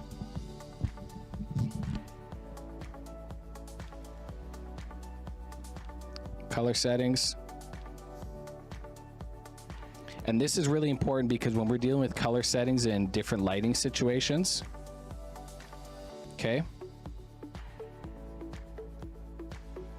So if we're in a bright room, if we're in a situation where we can't handle or we can't manage the natural light, we're going to want to turn the brightness and the contrast down to be able to supplement that. But if we're in a studio where we're able to control the actual lighting, we can have a lot more wiggle room when it comes to that kind of stuff. So understanding camera positioning, understand our color settings is all I want to talk to you guys about when it comes to the actual camera settings. We're going to dive into it more downstairs at the kitchen table. But this is all we had to do to check off that virtual event checklist for camera settings. So let's all head over there, because you all know how much I love to do this and how much this makes me happy. So everybody, make sure to grab your virtual event checklist, confirm your camera settings on there. There are going to be more digital trainings that are going to be released as we move on, talking about mirrorless cameras, how to pre-configure them, and this will be all available for you in the coming weeks and coming months. So there you have it. We're going to be talking about audio settings really quick, and of course lighting settings pretty quick, and then we're going to be shortly finishing up here on your virtual event checklist. So of course, without further ado, confirming your camera settings, done and done. That's the theory of it all, because the theory of the camera and creating a very dynamic picture is what's going to create the realism of a human being. This is how we're going to synchronize that face-to-face meeting feel in the virtual world, and that's having the best picture. So I appreciate that. Let's send you back downstairs. I know you're getting tired going up and going down, but exercise is important. Stay hydrated, stay informed, and ensure that you're taking notes using your show meeting notes. Again, if you do have any questions after this seminar, do not hesitate to reach out to me via LinkedIn or via email at info@garenbelaney.com. Thank you so much for tuning in to the theory of the camera settings and two major and very important things to be mindful of when you're configuring your camera settings. I appreciate you. We'll see you pretty quick here. Talk to you soon. All right, welcome back, ladies and gentlemen. So now we're going to be going over the actual audio settings. Audio settings is going to be a little bit more tedious and a little bit more important than the actual camera settings, because if you're going into a situation where you have a bad camera, you can live with it. If you're going in with bad audio, you're going to lose your clients, you're going to lose your audience right away, and it's very important to actually go into this, because this is one setting to when you go into the actual software. Because when you're looking at your MicroStudio, you have multiple microphones that you're unaware of. You have your microphone from your laptop. You have your microphone from your actual mirrorless camera. You have your microphone from your external microphone that you're using. So you go into a meeting and it's very deceiving, because you can check your audio settings and you can see the audio bar moving up and down as you see in the Restream package. So we'll see here when we're going into the Restream camera, you can see right away there's an audio input, and I currently have the audio input set properly. However, most times go up as a default, and look, the default right now is exactly what you see. However, the default actually might come from a different camera or a different microphone. So you think you're actually getting proper microphone and you're getting proper sounds. However, it's the wrong microphone. And then all of a sudden you're in the meeting and people are going to tell you, I can hear you, but I see you have a really nice microphone, but the sound doesn't match up.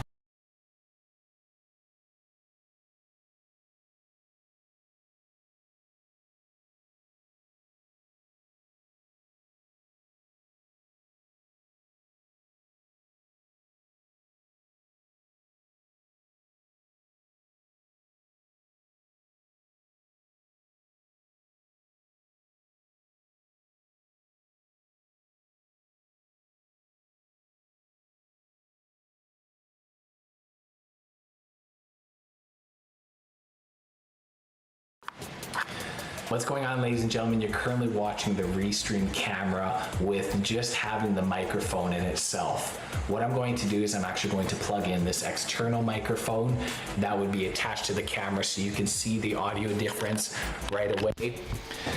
So what's going on, ladies and gentlemen? I currently plugged in the external microphone that's attached to the camera, so you can tell there's a significant difference when it comes to audio in itself. So it's really important to know which microphone that you're actually using. So right now, I'm going to plug this back in. We're going to head back to the Restream camera so you can see exactly what I'm testing when going into my next virtual event.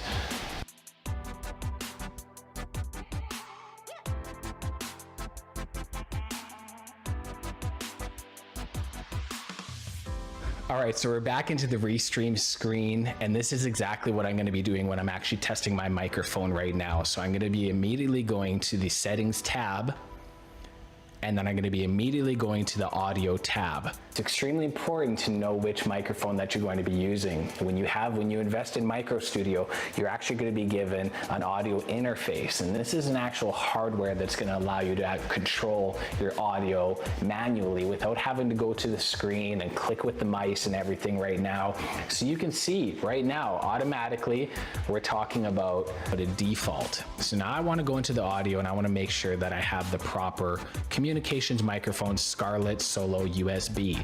That means the audio interface is going to be coming through this interface, so I know proper microphone to use. Now you understand that the proper microphone is in place. We have our proper interface connected properly. It's registering. Now it's important to talk about making sure our microphone is not peaking. Peaking is just a terminology that the popping sound and just the overexposure that audio makes when you're talking too close to the microphone. Right, it's really important. This is why I love the Focusrite. So let's take a quick look at the Focusrite camera. You can see right now, this is actually giving me the indication when it's green. I'm not going to be worried about popping, overexposure, but you can see right away when I start talking automatically, you can see how it changes. And if I yell, whoa, hello, you can see how it goes green right away. But of course you don't want to be shouting. If you are loud, if you do have a louder voice, you can simply turn down the dial a little bit to make sure you're not peaking. But if it's down too low, you can see nothing's happening right now. So it's ensure to turn it up as high as possible so they're able to hear you clearly. This is the indication when you have the confirmation that on your settings through the software that it's registering the microphone. And then of course on your audio interface, making sure that it's green. When it's green, you're good. If it's turning into an aqua blue, you're a little bit too close to the microphone's too hot. Yellow is a no-go zone. And then of course, if you're in the red like this, bad news bears. So sure, when you're talking, do some tests how you normally talk. If you get excited sometimes, or if you usually talk a little bit lower, make sure that you're registering it with the audio. Ladies and gentlemen, we're getting closer to the end of the checklist. Grab your virtual event checklist. Give yourself a big old check that you've confirmed the audio. You already know what we're going to get into, so we have the cameras all set up to go. We have the audio checked. Let's go back upstairs to GB3 Studios. We can talk briefly about how we can incorporate lighting. We talked about this earlier, 3-point lighting every single time, and we're going to talk about how we're going to be able to use this natural light as one of the 3 points of lighting. So let's head up to GB3 Studios. We'll talk briefly about lighting. Let's head on down and we'll get this thing ready because it's almost showtime. We'll be right back. Let's talk to you soon.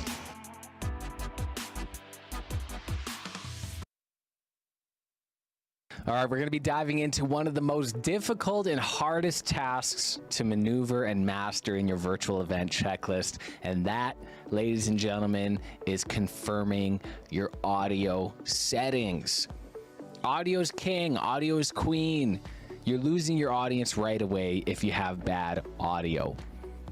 I've been in many cases where they've had the best microphone. They've had great microphones, but they didn't confirm their microphone settings. So they ended up using the microphone on their laptop. And then again, because they didn't go through their virtual event checklist to confirm all of this, they're in the middle of the meeting trying to troubleshoot, wasting time and wasting energy. So let's get into it. Of course, you already know. Confirming your audio settings. This is the most important thing, is understanding which microphone that you're going to be using. You'll find this as you start to use more and more that your voice can potentially change when you start incorporating the microphone. And the reasoning for that is because when you start talking, you have S's and T's and things that really stick out. So you either want to have the microphone further away from you, depending on how strong you talk, or have the microphone closer to you if you do have a slight talk. But we can talk about all these different things and having different gains and audio settings when we're going into Restream, when we're going into Zoom and Google Hangouts. There's going to be different diffusers and gains and all of these specific settings to make your audio sound significantly better. But it's important to understand that you're testing your microphone beforehand and you're testing the volume of your microphone. So when you go in there, you don't have somebody saying, hey, it's really hard to hear you. Test your microphone ahead of time. Understand the strength of your voice when you're speaking to the microphone. And if you do have a strong voice and you say a lot of S's and T's, you can maybe turn the microphone down a little bit so it's not putting so much of that energy directly into the microphone, but you can still hear very well. Okay, the next thing is confirming the audio settings to avoid peaking. Peaking, we'll talk about this more when you're downstairs in the kitchen, but having the microphone too close to your face or having the microphone turned up too much is going to cause significant distortion and irritation on the audience's ears, especially if you yell.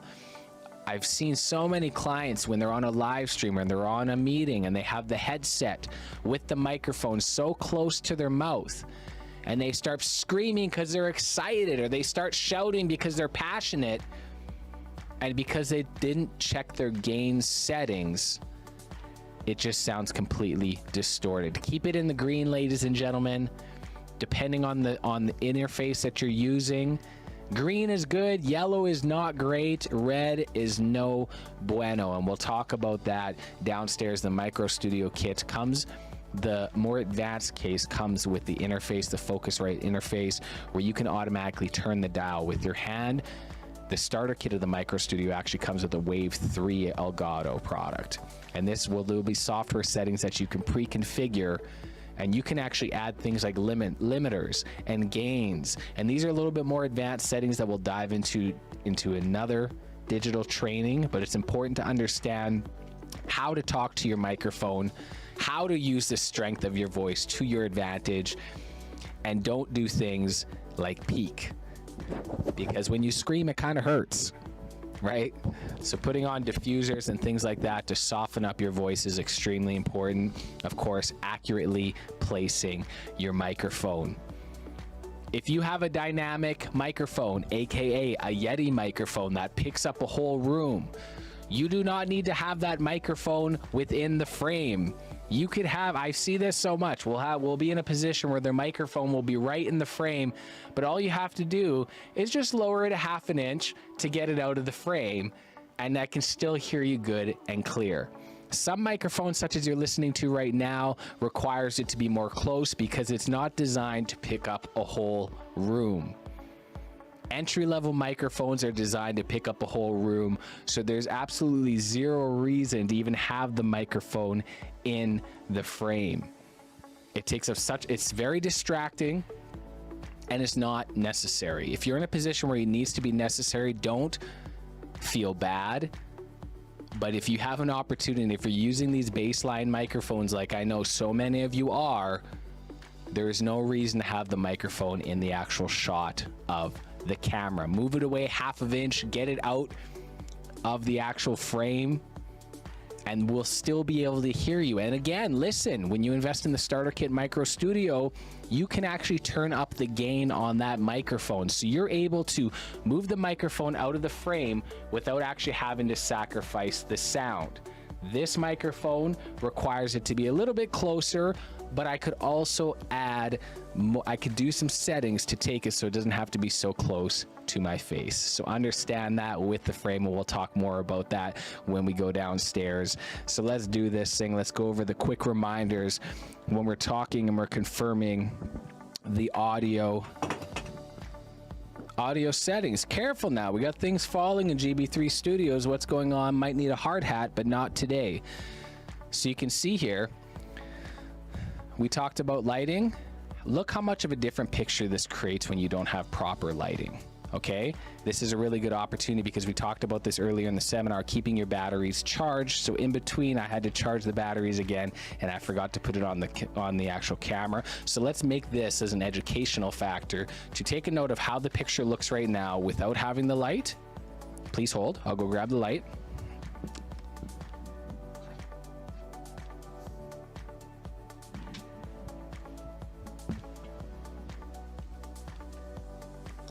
And then now we actually have the light on, so significantly better picture. And this, we'll get into the lighting and how important it is with the 3-point lighting system. Audio, Know your microphone. Know what microphone you're using. Because especially when you start implementing all this technology, you might be in a situation where you have 3 or 4 microphones in the setting, and it might pick up on the wrong setting because the default is on a different microphone. So know your microphone setting. Avoid peaking. Okay? You don't have to make out with your microphone. Some microphones are designed to have it close by, but if you have your microphone close, you need to understand you have to start speaking softer, or not speaking directly into the microphone and speaking just above the microphone, so it's not picking up on T's and S's so intensely. So you need to understand your voice and your enunciation when we go with that. So you see, ladies and gentlemen, keep your batteries plugged in, because just like that, when you're in the middle of a meeting, now we have to do this whole training without proper lighting. So I apologize for that. This is a long seminar, so these batteries have to take a long time. So I'll take a quick break. I'll make sure that's charged up for the next segment there. Avoid peaking, know your microphone, and of course, proper placement.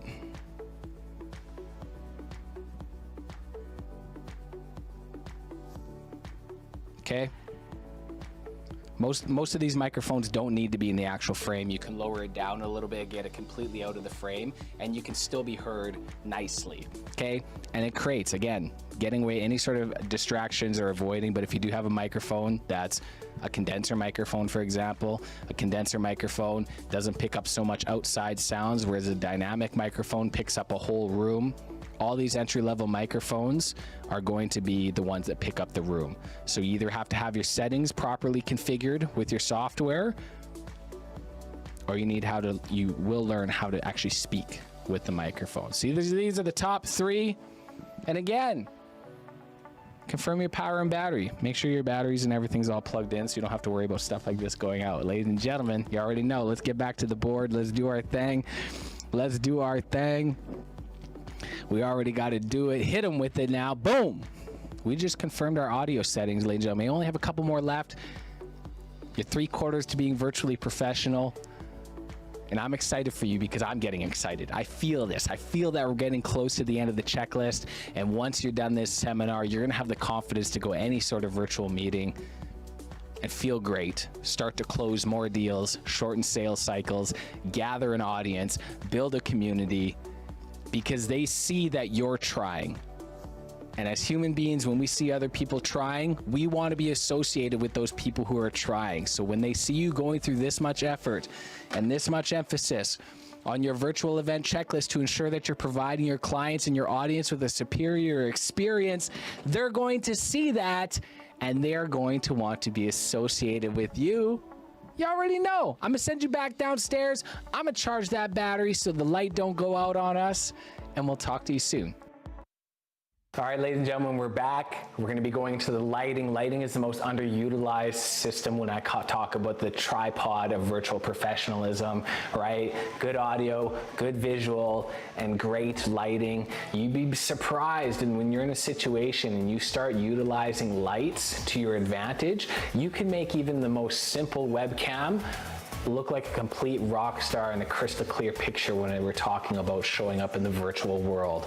I need to emphasize, more light does not mean a better picture, right? We have a lot of situations where we're in a room, we're in a place where we have all the lights on, we have everything turned up as bright as possible. As I can see, this is a really good example. Let's grab our cameras right now, and let's pump this up to the highest Kelvins we can, just to demonstrate, and then we're gonna pump this up to the 100% mark, just to demonstrate that it's not necessary to have extremely light all the time. So when we're looking at this situation, if I'm going into a lighting situation, we're gonna talk about 3-point lighting system. Of course, we have a key light, we have a fill light, and then of course we have a backlight. We talked about in the studio the different temperatures of lighting to use. I'm always going to recommend using the highest Kelvin light as possible, as when you start blending in,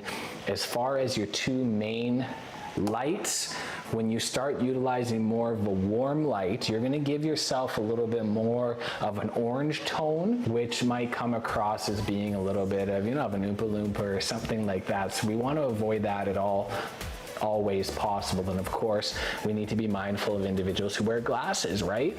You can see right now, this light right here is casting right directly onto my camera. So this is extremely important to be mindful of the actual placement of the light. When I'm looking at this situation, I have a big natural light window that's coming over here. So I don't feel it's necessary to even have this light on this side. So you can see right away, it eliminated any sort of glare that I've got with these lights when you're having your glasses on. So of course what I'm gonna do is I'm gonna take away this light completely. So now I'm gonna use the natural light as my key light right here. We have a bit of a fill light right here actually. So I'm actually going to turn this off. I'm going to turn this light away so it's not casting any sort of false narrative of lights that are coming in right now. So you can see automatically significantly darker shadows when it comes to this part. I don't hate this look. I don't think it's a bad picture whatsoever. However, you can see here again, this light is casting a little bit on my glasses. So I'm going to want to move a little bit more to the actual side. Rather than having it placed in front of you, you see how it does that? Place it more to the actual side of your view so you're still getting that off light. So you can see this is with the fill light looking at me. Fill light, no fill light. Fill light, no fill light, right? So it's very subtle, but it's very important to be able to cast that shadow. Again, you have your natural light coming in for your key light. Now remember how we talked about this little salt lamp?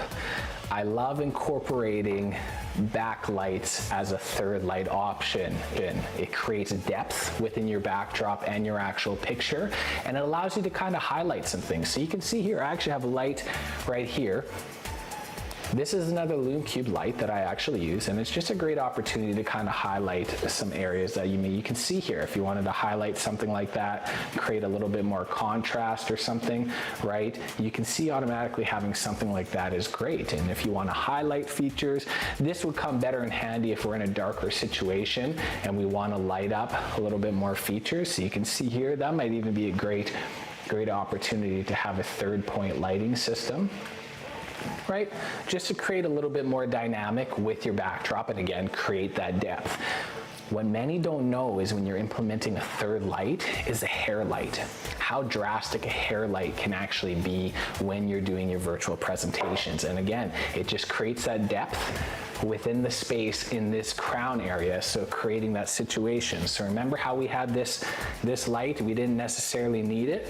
What I'm actually gonna do is I'm gonna shrink this down. I'm gonna give myself an opportunity to have more of an actual down light. So you can see in the overhead, I'm gonna put this higher up onto my backdrop. This is probably I'm going to want to put in a higher category. So I'm going to have this in the 100% category with the 5600, and then I'm going to move this up a little bit. You can see here I'm going to put it on my top shelf, bring it down a little bit, and then even how much of a drastic difference that makes for having the light down here. And you know, even for example, if you find yourself you're blocking in a situation like this, you can always put, right? Get creative. So you have a stand here, you have an opportunity to move this light, okay? This is an ideal situation, have it right behind you. And then you can create more of a dynamic picture when coming up here. You can even have it tilted up a little bit too.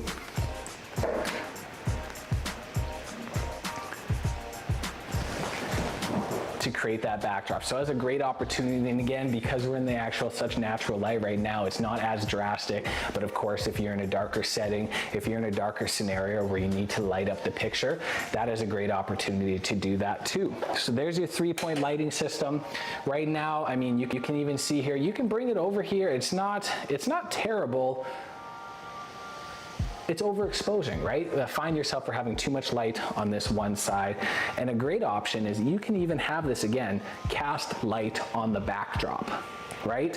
Have it, maybe you want to highlight these bowls for whatever reason. I don't know why you would want to, but this is an opportunity where you can use this almost like a spotlight on a different option to create more depth, create more image when it talks. So 3-point lighting system: key light, fill light, and then if you ever need anything like that, you can see you have a heart, you can have a hair light. So you can see how drastic that can be if you wanted to hang it up, and if in a dark situation, it would give you a situation where it looks like that, right? And that again is going to create more depth. And even when you have it behind you, see, this is a great opportunity in a dark situation where it's going to create that backdrop there for you.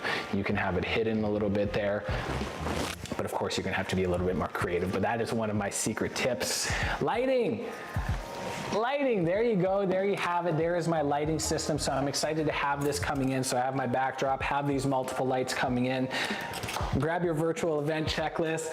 This is getting exciting. You got confirm your lighting just like that. I'm excited to do that, confirm your lighting. And of course, what we're gonna be doing, let's go back upstairs, talk about in a situation where you maybe not be in a sound dampening studio and you have to have an opportunity where you have to address and you have to acknowledge background noises, dogs barking, babies crying, family members when you work from home, co-workers in the backdrop. There's ways that you're able to maneuver through this so you can let your audience know what's going on in your situation, so you don't have to be in an awkward situation where, for example, with me, I got construction outside. So we're going to talk about this. Let's head up to GB3 Studios. I'm going to get everything ready. We're almost done the virtual sales checklist. It's almost showtime for my big event, and I'm getting very, very excited. There's nothing that gets me more excited than actual preparation into these meetings. So let's head up to the studios and let's talk about background noise and the importance of it and how we can manage it if we're in a situation where we're not able to dampen the sound. So let's go check it out. All right. You already know what time it is. We are going into the theory of one of the last virtual event checklist: lighting, ladies and gentlemen. Lighting. One of the 3 pillars to virtual professionalism. Remember, we got visual, we got audio. Let's get into lighting. Lighting is the most underutilized tool that virtual professionals use because you can use it to your benefit significantly without having to invest in a lot of money to create the image that you're looking for. However, not having the right training and the right knowledge on what type of light to use can be very detrimental to all of the effort that you put into for your virtual event checklist. So let's get into it. Diving into the lighting settings, extremely important to understand is utilize natural light to your advantage. And I say this because natural light doesn't cost anybody anything, and it's an extremely popular way to highlight the features that you're comfortable with. However, not all direct light is good. Not all natural light is good. When you start dealing with the direct sun, you're going to find yourself getting washed out, constantly having to squint when you're in your meetings, and it's going to be an overall disaster. So I let my clients know, if you are having to use natural light to your benefit, please use a north-facing window if possible. When you start dealing with south-facing windows, you're going to have to deal with the morning rise sun and the morning set sun, and it's going to cause a lot of issues when you're trying to create that crispy picture. Use natural light to your benefit, but not all natural light is good light. Always, ladies and gentlemen, this is what you get in your MicroStudio, and this is why you get 3 lights in your MicroStudio to implement a 3-point lighting system. You have a key light, you have a fill light, and you have a backlight. 1, 2, 3, key, fill, backlight, or a hair light, however you want to say that. These 3 lighting system is going to be able to give you the opportunity to highlight the features that you're comfortable with. Of course, low light features that you may not be comfortable with. So many struggle to get on video because they are not confident with how they look. Utilizing lighting to your advantage is going to bring you the confidence that you're looking for when showing up on video.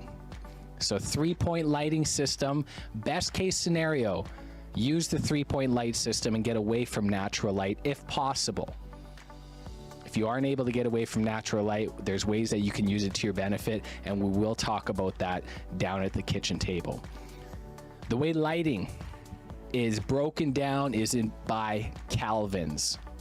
The lower the Kelvin means warmer the light. So you'll see on the scale on the farthest side from me, those are warm tone lights, more of an orangey yellow type feel to it.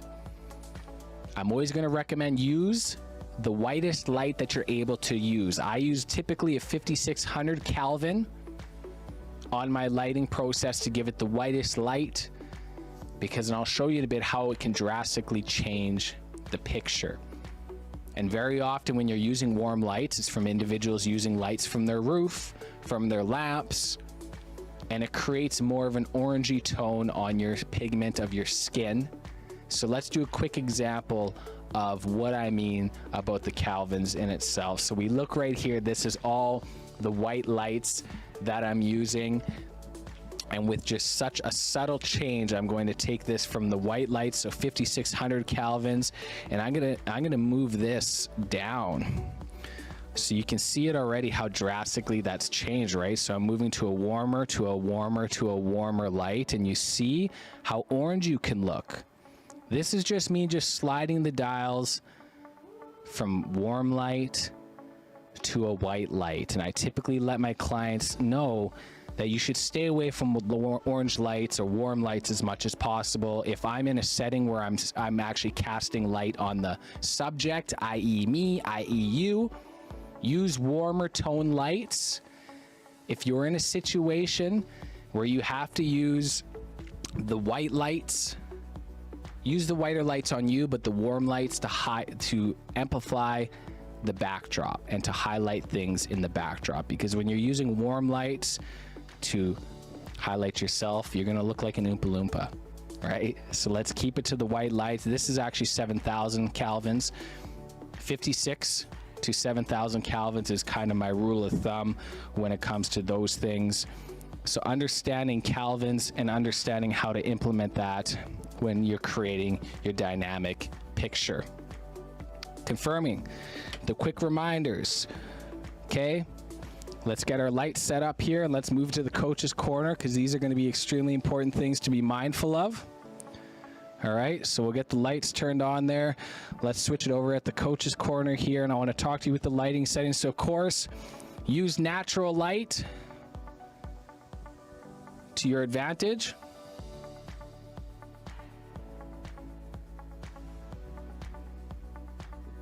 However, not all natural light is good light. Stay away from direct sunlight. I highly recommend staying away from south-facing windows. If you're able, use north-facing windows. And if you're not able to do that, you're gonna have to grab some curtains, or you're gonna have to grab some blinds that's gonna diffuse that light for you. So diffusing the light means you're gonna soften the light, and you can do these cost-effective with scarves, with blinds. You can go to a Home Hardware or Home Depot and you can get blackout blinds for a very cost-effective rate. And ideally, if you can black out the light and use synthetic lights, that's going to create the best picture. So natural light is good. Understand Kelvins, okay?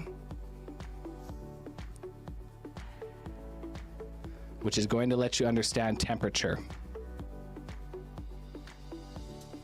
Temperature of the picture is going to put more pigment in your skin. It's going to change it a little bit, and it's going to create more of a dynamic picture. So I highly recommend staying away. We want to use about 5,600 to 7,000 Kelvins, more of a whiter light to create the best picture. However, depending on your skin tone, if you have a different color skin tone, the warmer lights actually might cast a better picture for you. Rule of thumb, if you're highlighting your subject, i.e. you, use white lights. Use more of a bright light. If you want to highlight your backdrop, you can use more of a warm light. So use the white light to highlight yourself, warm lights to highlight other features and other aspects of the room. Natural light, understanding your temperature, and then making sure that everything looks well. What am I missing here? We got the natural light, understanding their temperature. Let's even talk, and then obviously, okay, 3-point lighting system, okay? So we got key light, We got a fill light, and this is going to be actually a great example of a backlight. So I actually have a light on the roof, and you can see here when I stand in front how much it highlights the crown and it creates that depth. We'll talk about this more down at the kitchen table, but having a backlight coming on there is what's going to actually separate you from your backdrop and going to be extremely imperative when you start using virtual backgrounds or when you start using green screens on that. So there's the breakdown and confirming your light. Come on now, let's head on to the green screen. We know what we got to do as a team. Hit yourself, confirming the light. Quick reminder, boom, bow. Confirm your lighting settings. You already know, ladies and gentlemen, this is the most underutilized tool. So please use it, learn, and implement onto your day-to-day routine, and you're going to ensure that you're providing your clients with a crispy, superior picture, and it's going to make sure it's going to highlight the tones that you're looking for when you're running virtual events. We're getting close to the end of it. Let's head downstairs. We're going to talk about background noise quickly, how to handle it, how to manage it, what we need to do. So we'll send you down there quickly. And then once you're down there, we'll come back up and we'll talk about it a little bit more. Appreciate y'all. We'll see you soon. Another note I need to make with audio, if this is you, and you're going into a virtual meeting, you're not a pilot, you're not a gamer. Let's just stop that, and I'm not even going to dive into it. That's not virtually professional. There's other options that are less distracting than something like that. So let's move on from that. All right, so welcome back. So we're going to talk about background noise. Background noise is one of the most frustrating pieces when we're talking about working from home, because a lot of it's out of your control. You can't necessarily control when your kid is getting a little bit out of control and wants to talk and wants to be a kid, right? Those are things that we can't avoid in the virtual world, especially for myself right now. I got construction going on outside of my house all day long, and it's extremely noisy, and it's it breaks things up in the meeting. So if you're unable to avoid any of these situations, obviously the best case scenario, letting your coworkers, letting your family members know, hey, I'm about to go into a really important meeting for the next half hour. Do you mind going into another room? Could we go situation downstairs? Same thing with your pets. As much as I love my pets, if they're in a situation where they're constantly barking, there's nothing more annoying than actually the pitch of a dog barking during a meeting. You're going to lose them right away. They're not even going to be focused on your mission or your statement anymore. They're just going to be wanting to get the heck out of there. So if you can't avoid all of these situations, acknowledge it. Acknowledge this right at the start. You say, Mr. and Mrs. Customer, I'm really sorry. My daycare is actually closed today, and I got a little rugrat running around. They know that I'm on a call, but if you do hear some noise in the background, just know, and if it is annoying for you, just please address it right away. I'll do the best I can to try to manage it, and then we can carry on through the meeting, right? The best thing you can do to avoid background noise or to create that awkward situation is address it. I've been in a lot of meetings where they have their dog barking and they just let the dog bark and they try to ignore the situation without having to address it. It's important to just acknowledge it, let the client know. You'll be surprised on how forgiving people are when they know you're working from home and you're working in the virtual world, because technology happens, technology breaks down. Simply acknowledge it. We don't have to bark into that more. Look, we're almost at the end here, so go ahead, grab a virtual event checklist, give yourself a good old confirmation on the background noise. No, and even when you're in a situation, make sure your windows are shut. You know what I mean? Make sure you have an opportunity. Great microphones are going to be a phenomenal way to be able to limit the noise reduction. And this is exactly why I use this Shure SM7B for the MicroStudio kit, because when you're dealing with other microphones are technically designed to pick up whole rooms. Right? So if you're picking up a whole room, you're going to pick up everything else, the vent making noise, all of these little things that are going to happen. So when you get yourself a beautiful microphone, something that's actually geared towards your actual voice and actually takes out all of the outside noise, you're not going to have to worry about that. So this is one situation where technology and the equipment itself can do you wonders when we're talking about background noises. And of course, if you're not in a situation to have a microphone like that, check the software that you're you're using. Again, any software platform is going to give you an opportunity where you can have diffusers, you can have limitations as far as that's automatically checked off for you, so you can reduce that background noise right away. We're almost done. Let's head upstairs. We're going to talk about physical appearance. What? Physical appearance? Extremely important when you're going to a virtual meeting, so you can avoid any sort of embarrassment. Let's get into it.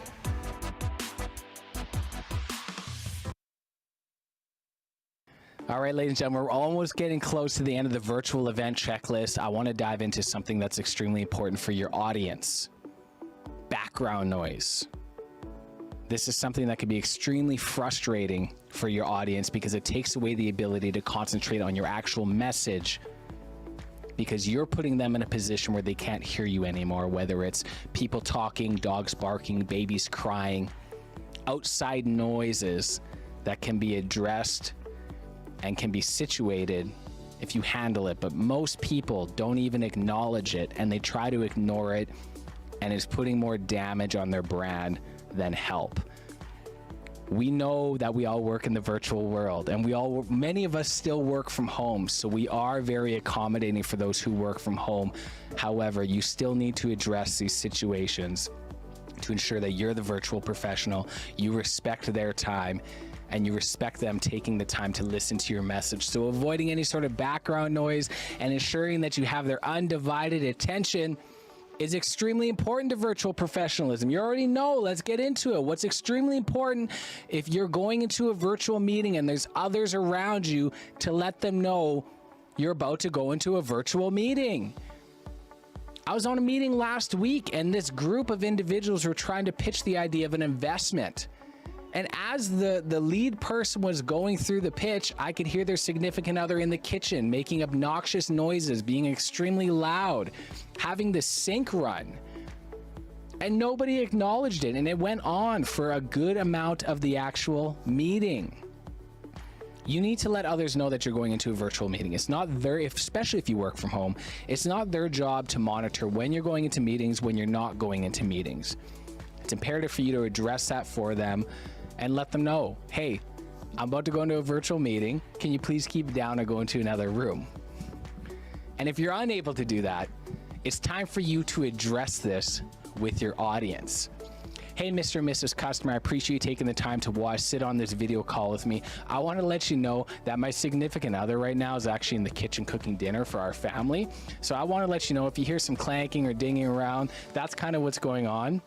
If you find if it's getting annoying or we're not able to concentrate, I'll address it accordingly. But I just want to let you know, if you do hear some stuff, it's just my significant other in the back taking care of business. Address it. We'll talk about this downstairs, but I have construction that's outside, and it plays a role when I'm going into virtual meetings because it can be noticed. Hey, I have my kids are at home. I have my dog here, so if you hear the dog barking, just let me know if it's annoying for you, and I'll handle it accordingly for you. So acknowledge it, bring it up for yourself, and you're gonna get that respect from your clients because they're accommodating. All of a sudden, they can sympathize with you, right? Being able to have your clients and your audience sympathize with you is gonna give you that respect of virtual professionalism. Turn off any sort of notifications, dings, bells, buzzes. Everything should be turned off. How often are we checking our phone in virtual meetings? Do we do that when we're face-to-face? If we're in a face-to-face meeting and we hear our phone go off, do we check it quickly and just do this in a meeting? No. So why do we do that in a virtual meeting?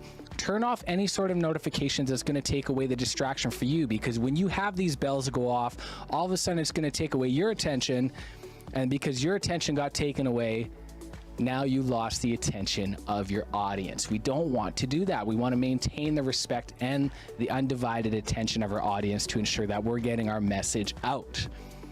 Turn anything off that's going to cause these distractions for you, right? And then, of course, let's head on over to the coach's corner.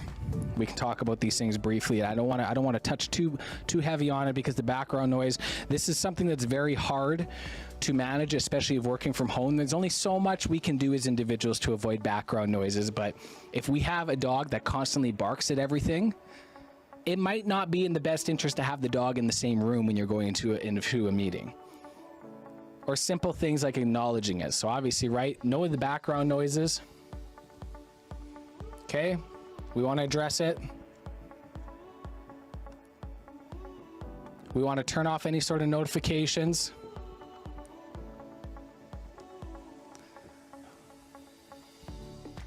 Okay. Those are the main two things that we want to do, because once you address it, and if you turn off any sort of notifications it's going to bring with you, it's just a matter of moving forward and going on with it. And finally, if you're working from home, let others know, right? Even your kids. They're going to be kids, so they're not going to be quiet, but they should know that you're about to go into a virtual meeting. So let them know, address the situation if it does arrive, and then of course, you got to turn off the notifications to avoid any sort of distractions for yourself, because we don't like background noise. So let's head on over to the green screen. We'll check this thing off. We got one more thing going on. Boom pow, confirming your background noise. How you like me now? Stamp it on there. You can go to your virtual event checklist right here, and you can check that thing off. Ladies and gentlemen, we are at the 9th check-in. I'm going to send you downstairs quickly. We're going to talk about physical appearance. Physical appearance is extremely important, and it's imperative when going into virtual professionalism to demonstrate that you're best of your ability and how you look, because when you look good, you feel good. And when you feel good, they're going to feel that too, which is going to get you all the positive responses that you want. So check it off. Let's send you downstairs. We'll talk about physical appearance, and we'll see you shortly.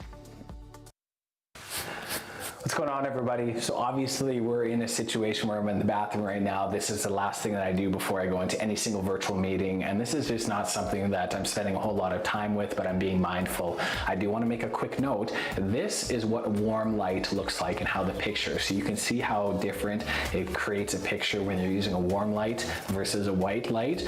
So confirm the physical appearance. This is just something that I do to try to avoid embarrassment.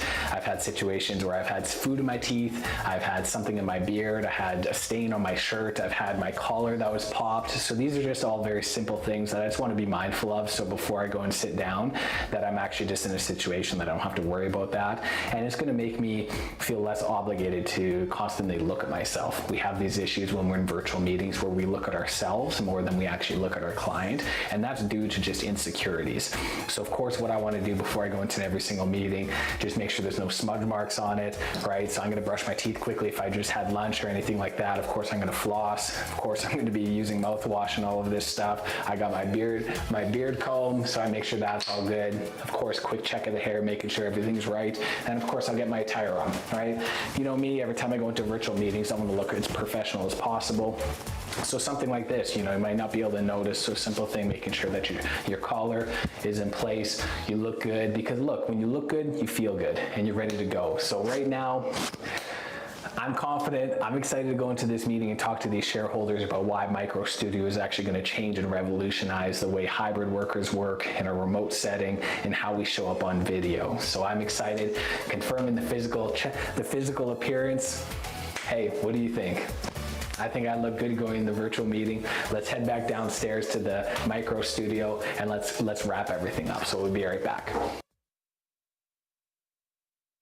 All right. Let's get into the very last task of your virtual event checklist, confirming your physical appearance. This is not something that you need to spend a lot of time on, but you need to make a quick check. Before you go into every single meeting, we take sips of coffee, we have nibbles of food in between meetings. We need to make sure there's nothing in our teeth. We need to make sure our shirts have no wrinkles, there's no stains in them. Our beards are combed. You already know, comb your beards, comb your hair, brush your teeth, look presentable. There's reasonings for this, and there's a reason why you need to do this, because it's unfortunate, but this is what happens, ladies and gentlemen. First impressions matter. Perception matters. If you roll up in the virtual meeting, and you don't have to wear a shirt and tie, but if you look lazy, and if you look like you don't care, the very first impression is going to be that you do not care. Confirming your physical appearance is going to make you feel better about yourself. Personal hygiene is extremely important. Brush your teeth, deodorant, all of it. In the morning, put yourself in a position where you're feeling good, and that's going to relay in there. First impressions matter. Do not use authenticity as an excuse. Oh, I never brush my hair. I never do this. I just want to be my authentic self.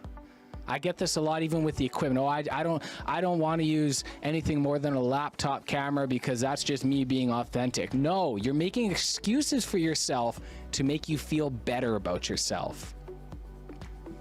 Hurts, but let's be honest with ourselves here. We make excuses to make ourselves feel better. Using terminology like authenticity and this is how I just am, that's not an excuse. Respect them. Respect their time. Show that you care. Show that you're taking care of yourself because you're going to feel a lot better about it and they're going to notice that too. Look your best, feel your best. I wear a shirt and tie every time I show up at work because when I work from home, one of the biggest difficulties from work from home individuals is separating yourself from your work life to your home life.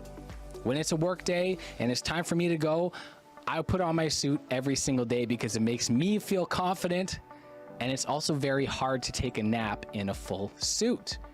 Now, if I wore my sweats all day and I just did my own thing, I'm too relaxed.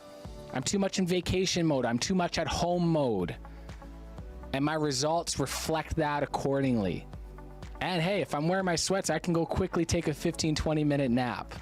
So I don't want to dive in this any more than we need to. Confirming your physical appearance every single time. Before you go into meetings, just make sure there's nothing in your teeth.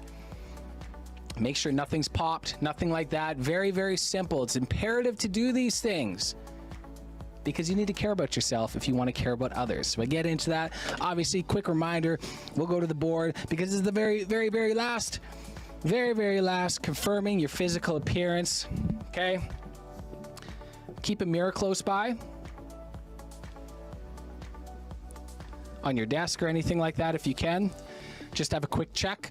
For me, because I work from home, I just go quickly to the washroom and I'd be able to check the mirror and everything like that there. But if you're in a position where you're not able to check that, then hey, keep a mirror by your desk, keep a mirror close by so you can check these simple things for yourself. First impressions matter. I'll tell you one thing. I've never been made fun of for wearing a suit, or I've never been judged for being overdressed. There have been times where I've been judged when I've been underdressed, never when I'm overdressed. First impressions matter. How do you want to relay your image to your clients? Okay? Of course, feel good. Look good, feel good. We always want to feel good. That's the main thing. Proper hygiene is going to make you feel good and it's going to make you look good. So it's imperative every single meeting. Check your physical appearance. I'm done with that. We don't need to harp on it. You're grown. I'm grown. Brush your teeth, brush your hair, and then we'll get through this together. Okay, so let's head to the green screen. Ladies and gentlemen, this is extremely exciting because this is the very last check. Get it on your box. Boom. Confirm physical appearance. Ladies and gentlemen, you are officially virtually professional. Going through these lists every single meeting, it's going to become faster and faster and faster as you go on. I'm going to send you downstairs quickly for a closing remark. I'm going to bring it back up here. It's been my absolute pleasure to be your instructor. We just finished a whole list of 10. I know it was long, but it's informative and it's extremely important.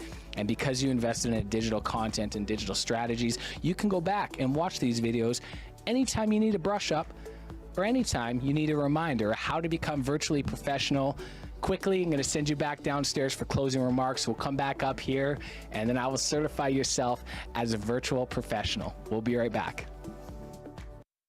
All right, ladies and gentlemen, it's go time. It's show time. I'm ready to go. We went through step by step the virtual event checklist. This is what I've been using for the past 2 years and I'm going to continue using moving forward. And I hope this workshop was informative for you and it's going to persuade and motivate you to use this exact same checklist. So of course, we only got one more check to go. Confirm the physical appearance. Look good, feel good, ladies and gentlemen. This is how we're doing it. And of course, right before I go into the meeting, I have about 5 minutes left to the meeting. I'm always going to show up to my meeting early minimum 5 minutes, but worst case scenario, about 2 minutes. So of course we're doing this training right now, so I'm gonna jump into the meeting right away. But before we go into this, I do one final check of absolutely everything going into. So of course, physical appearance, everything looks good. I'm very, very excited for it. Internet connection, everything is looking fine. I have no issues so far as the internet connection's going. I make sure all my cell phones and all the other devices are turned off at this point going into it. Confirm battery and power, everything is plugged in. I'm not gonna have to worry about any lights that are going out. Camera settings are looking phenomenal. I'm excited for that. And we got the audio settings. Mic check, can you hear me? I hope so. I'm looking at my audio interface. Everything is looking good right now. Lighting section, I'm very excited. This is extremely important to be mindful of with the lighting too, because your lighting is going to change during the day as it goes on, right? More in the evening, we're gonna have more of that warmer tone, that warmer feeling, whereas more in the morning meetings, we're gonna have that white light, that energized light, so be mindful of that going forward. Background. I think the background looks good. Everything is, I'm lined up center into my frame. There's nothing crooked. The camera's not crooked. I'm looking at you as if I would be looking at you in the board meeting. Platform, we're using Restream right now. We're recording this on Restream. Everything is going smoothly. Everything is going great. And of course, I've got my meeting plan ready to go. Do you got your show notes ready to go? Ladies and gentlemen, we're gonna send you back up to GB3 Studios before we end this workshop. This has been fun. I really hope you found value in this, and please do not hesitate to reach out to me should you have any questions, or if you want to go over the virtual event checklist. If your sales team wants me to come to your organization and implement this, I would be happy to do so. Hey, ladies and gentlemen, welcome to Virtual Professionalism. I'm your instructor, Garen Belaney, and I appreciate you taking the time to walk through this workshop. Have yourself a wonderful day. All right, ladies and gentlemen, it's my absolute pleasure. Thank you from the bottom of my heart for investing into MicroStudio and investing into virtual professionalism. This has been my goal for the last 2 years, is to provide an educational training to let everybody know that showing up virtually professional is extremely important moving forward into this world, as everything is getting digitized. And we're creating more effective and efficient ways to become sales trainers, to become presenters, and to become hosts. And for you, following this virtual checklist is going to assure that you're gonna have the confidence you need showing up in a virtual meeting. You're gonna be separating yourself from your competitors. You're gonna be winning more deals. You're gonna be building bigger communities. And you're gonna be having a lot of fun doing it. I thank you so much for trusting me as your virtual presenter, your virtual instructor. And I gotta let you know, if you do have any questions, please do not hesitate to reach out to me, info@GarenBelaney.com. If you do want to get your hands on a hard copy of your virtual event checklist, simply email us and we'll be sure to get that sent out to you, ladies and gentlemen. If you are looking to upgrade your equipment, if you're a traveling professional, or if you just simply want something to put all of your brand new gear in, when it's time to go, baby, grab your MicroStudio professional carrying bag. That's also gonna come with a certified MicroStudio carrying case. Let's pop it up here. Just like that, to carry all of your equipment with you. If you do have equipment recommendations that you're looking for, please feel free to schedule an appointment with me. Thank you so much for investing in my course and giving me an opportunity to spread my message of virtual professionalism. My name is Garen Belaney, and I'm your instructor, and I appreciate your time. We'll see you again. Appreciate y'all. Thank y'all for tuning in from MicroStudio. I'm your host, Garen Belaney.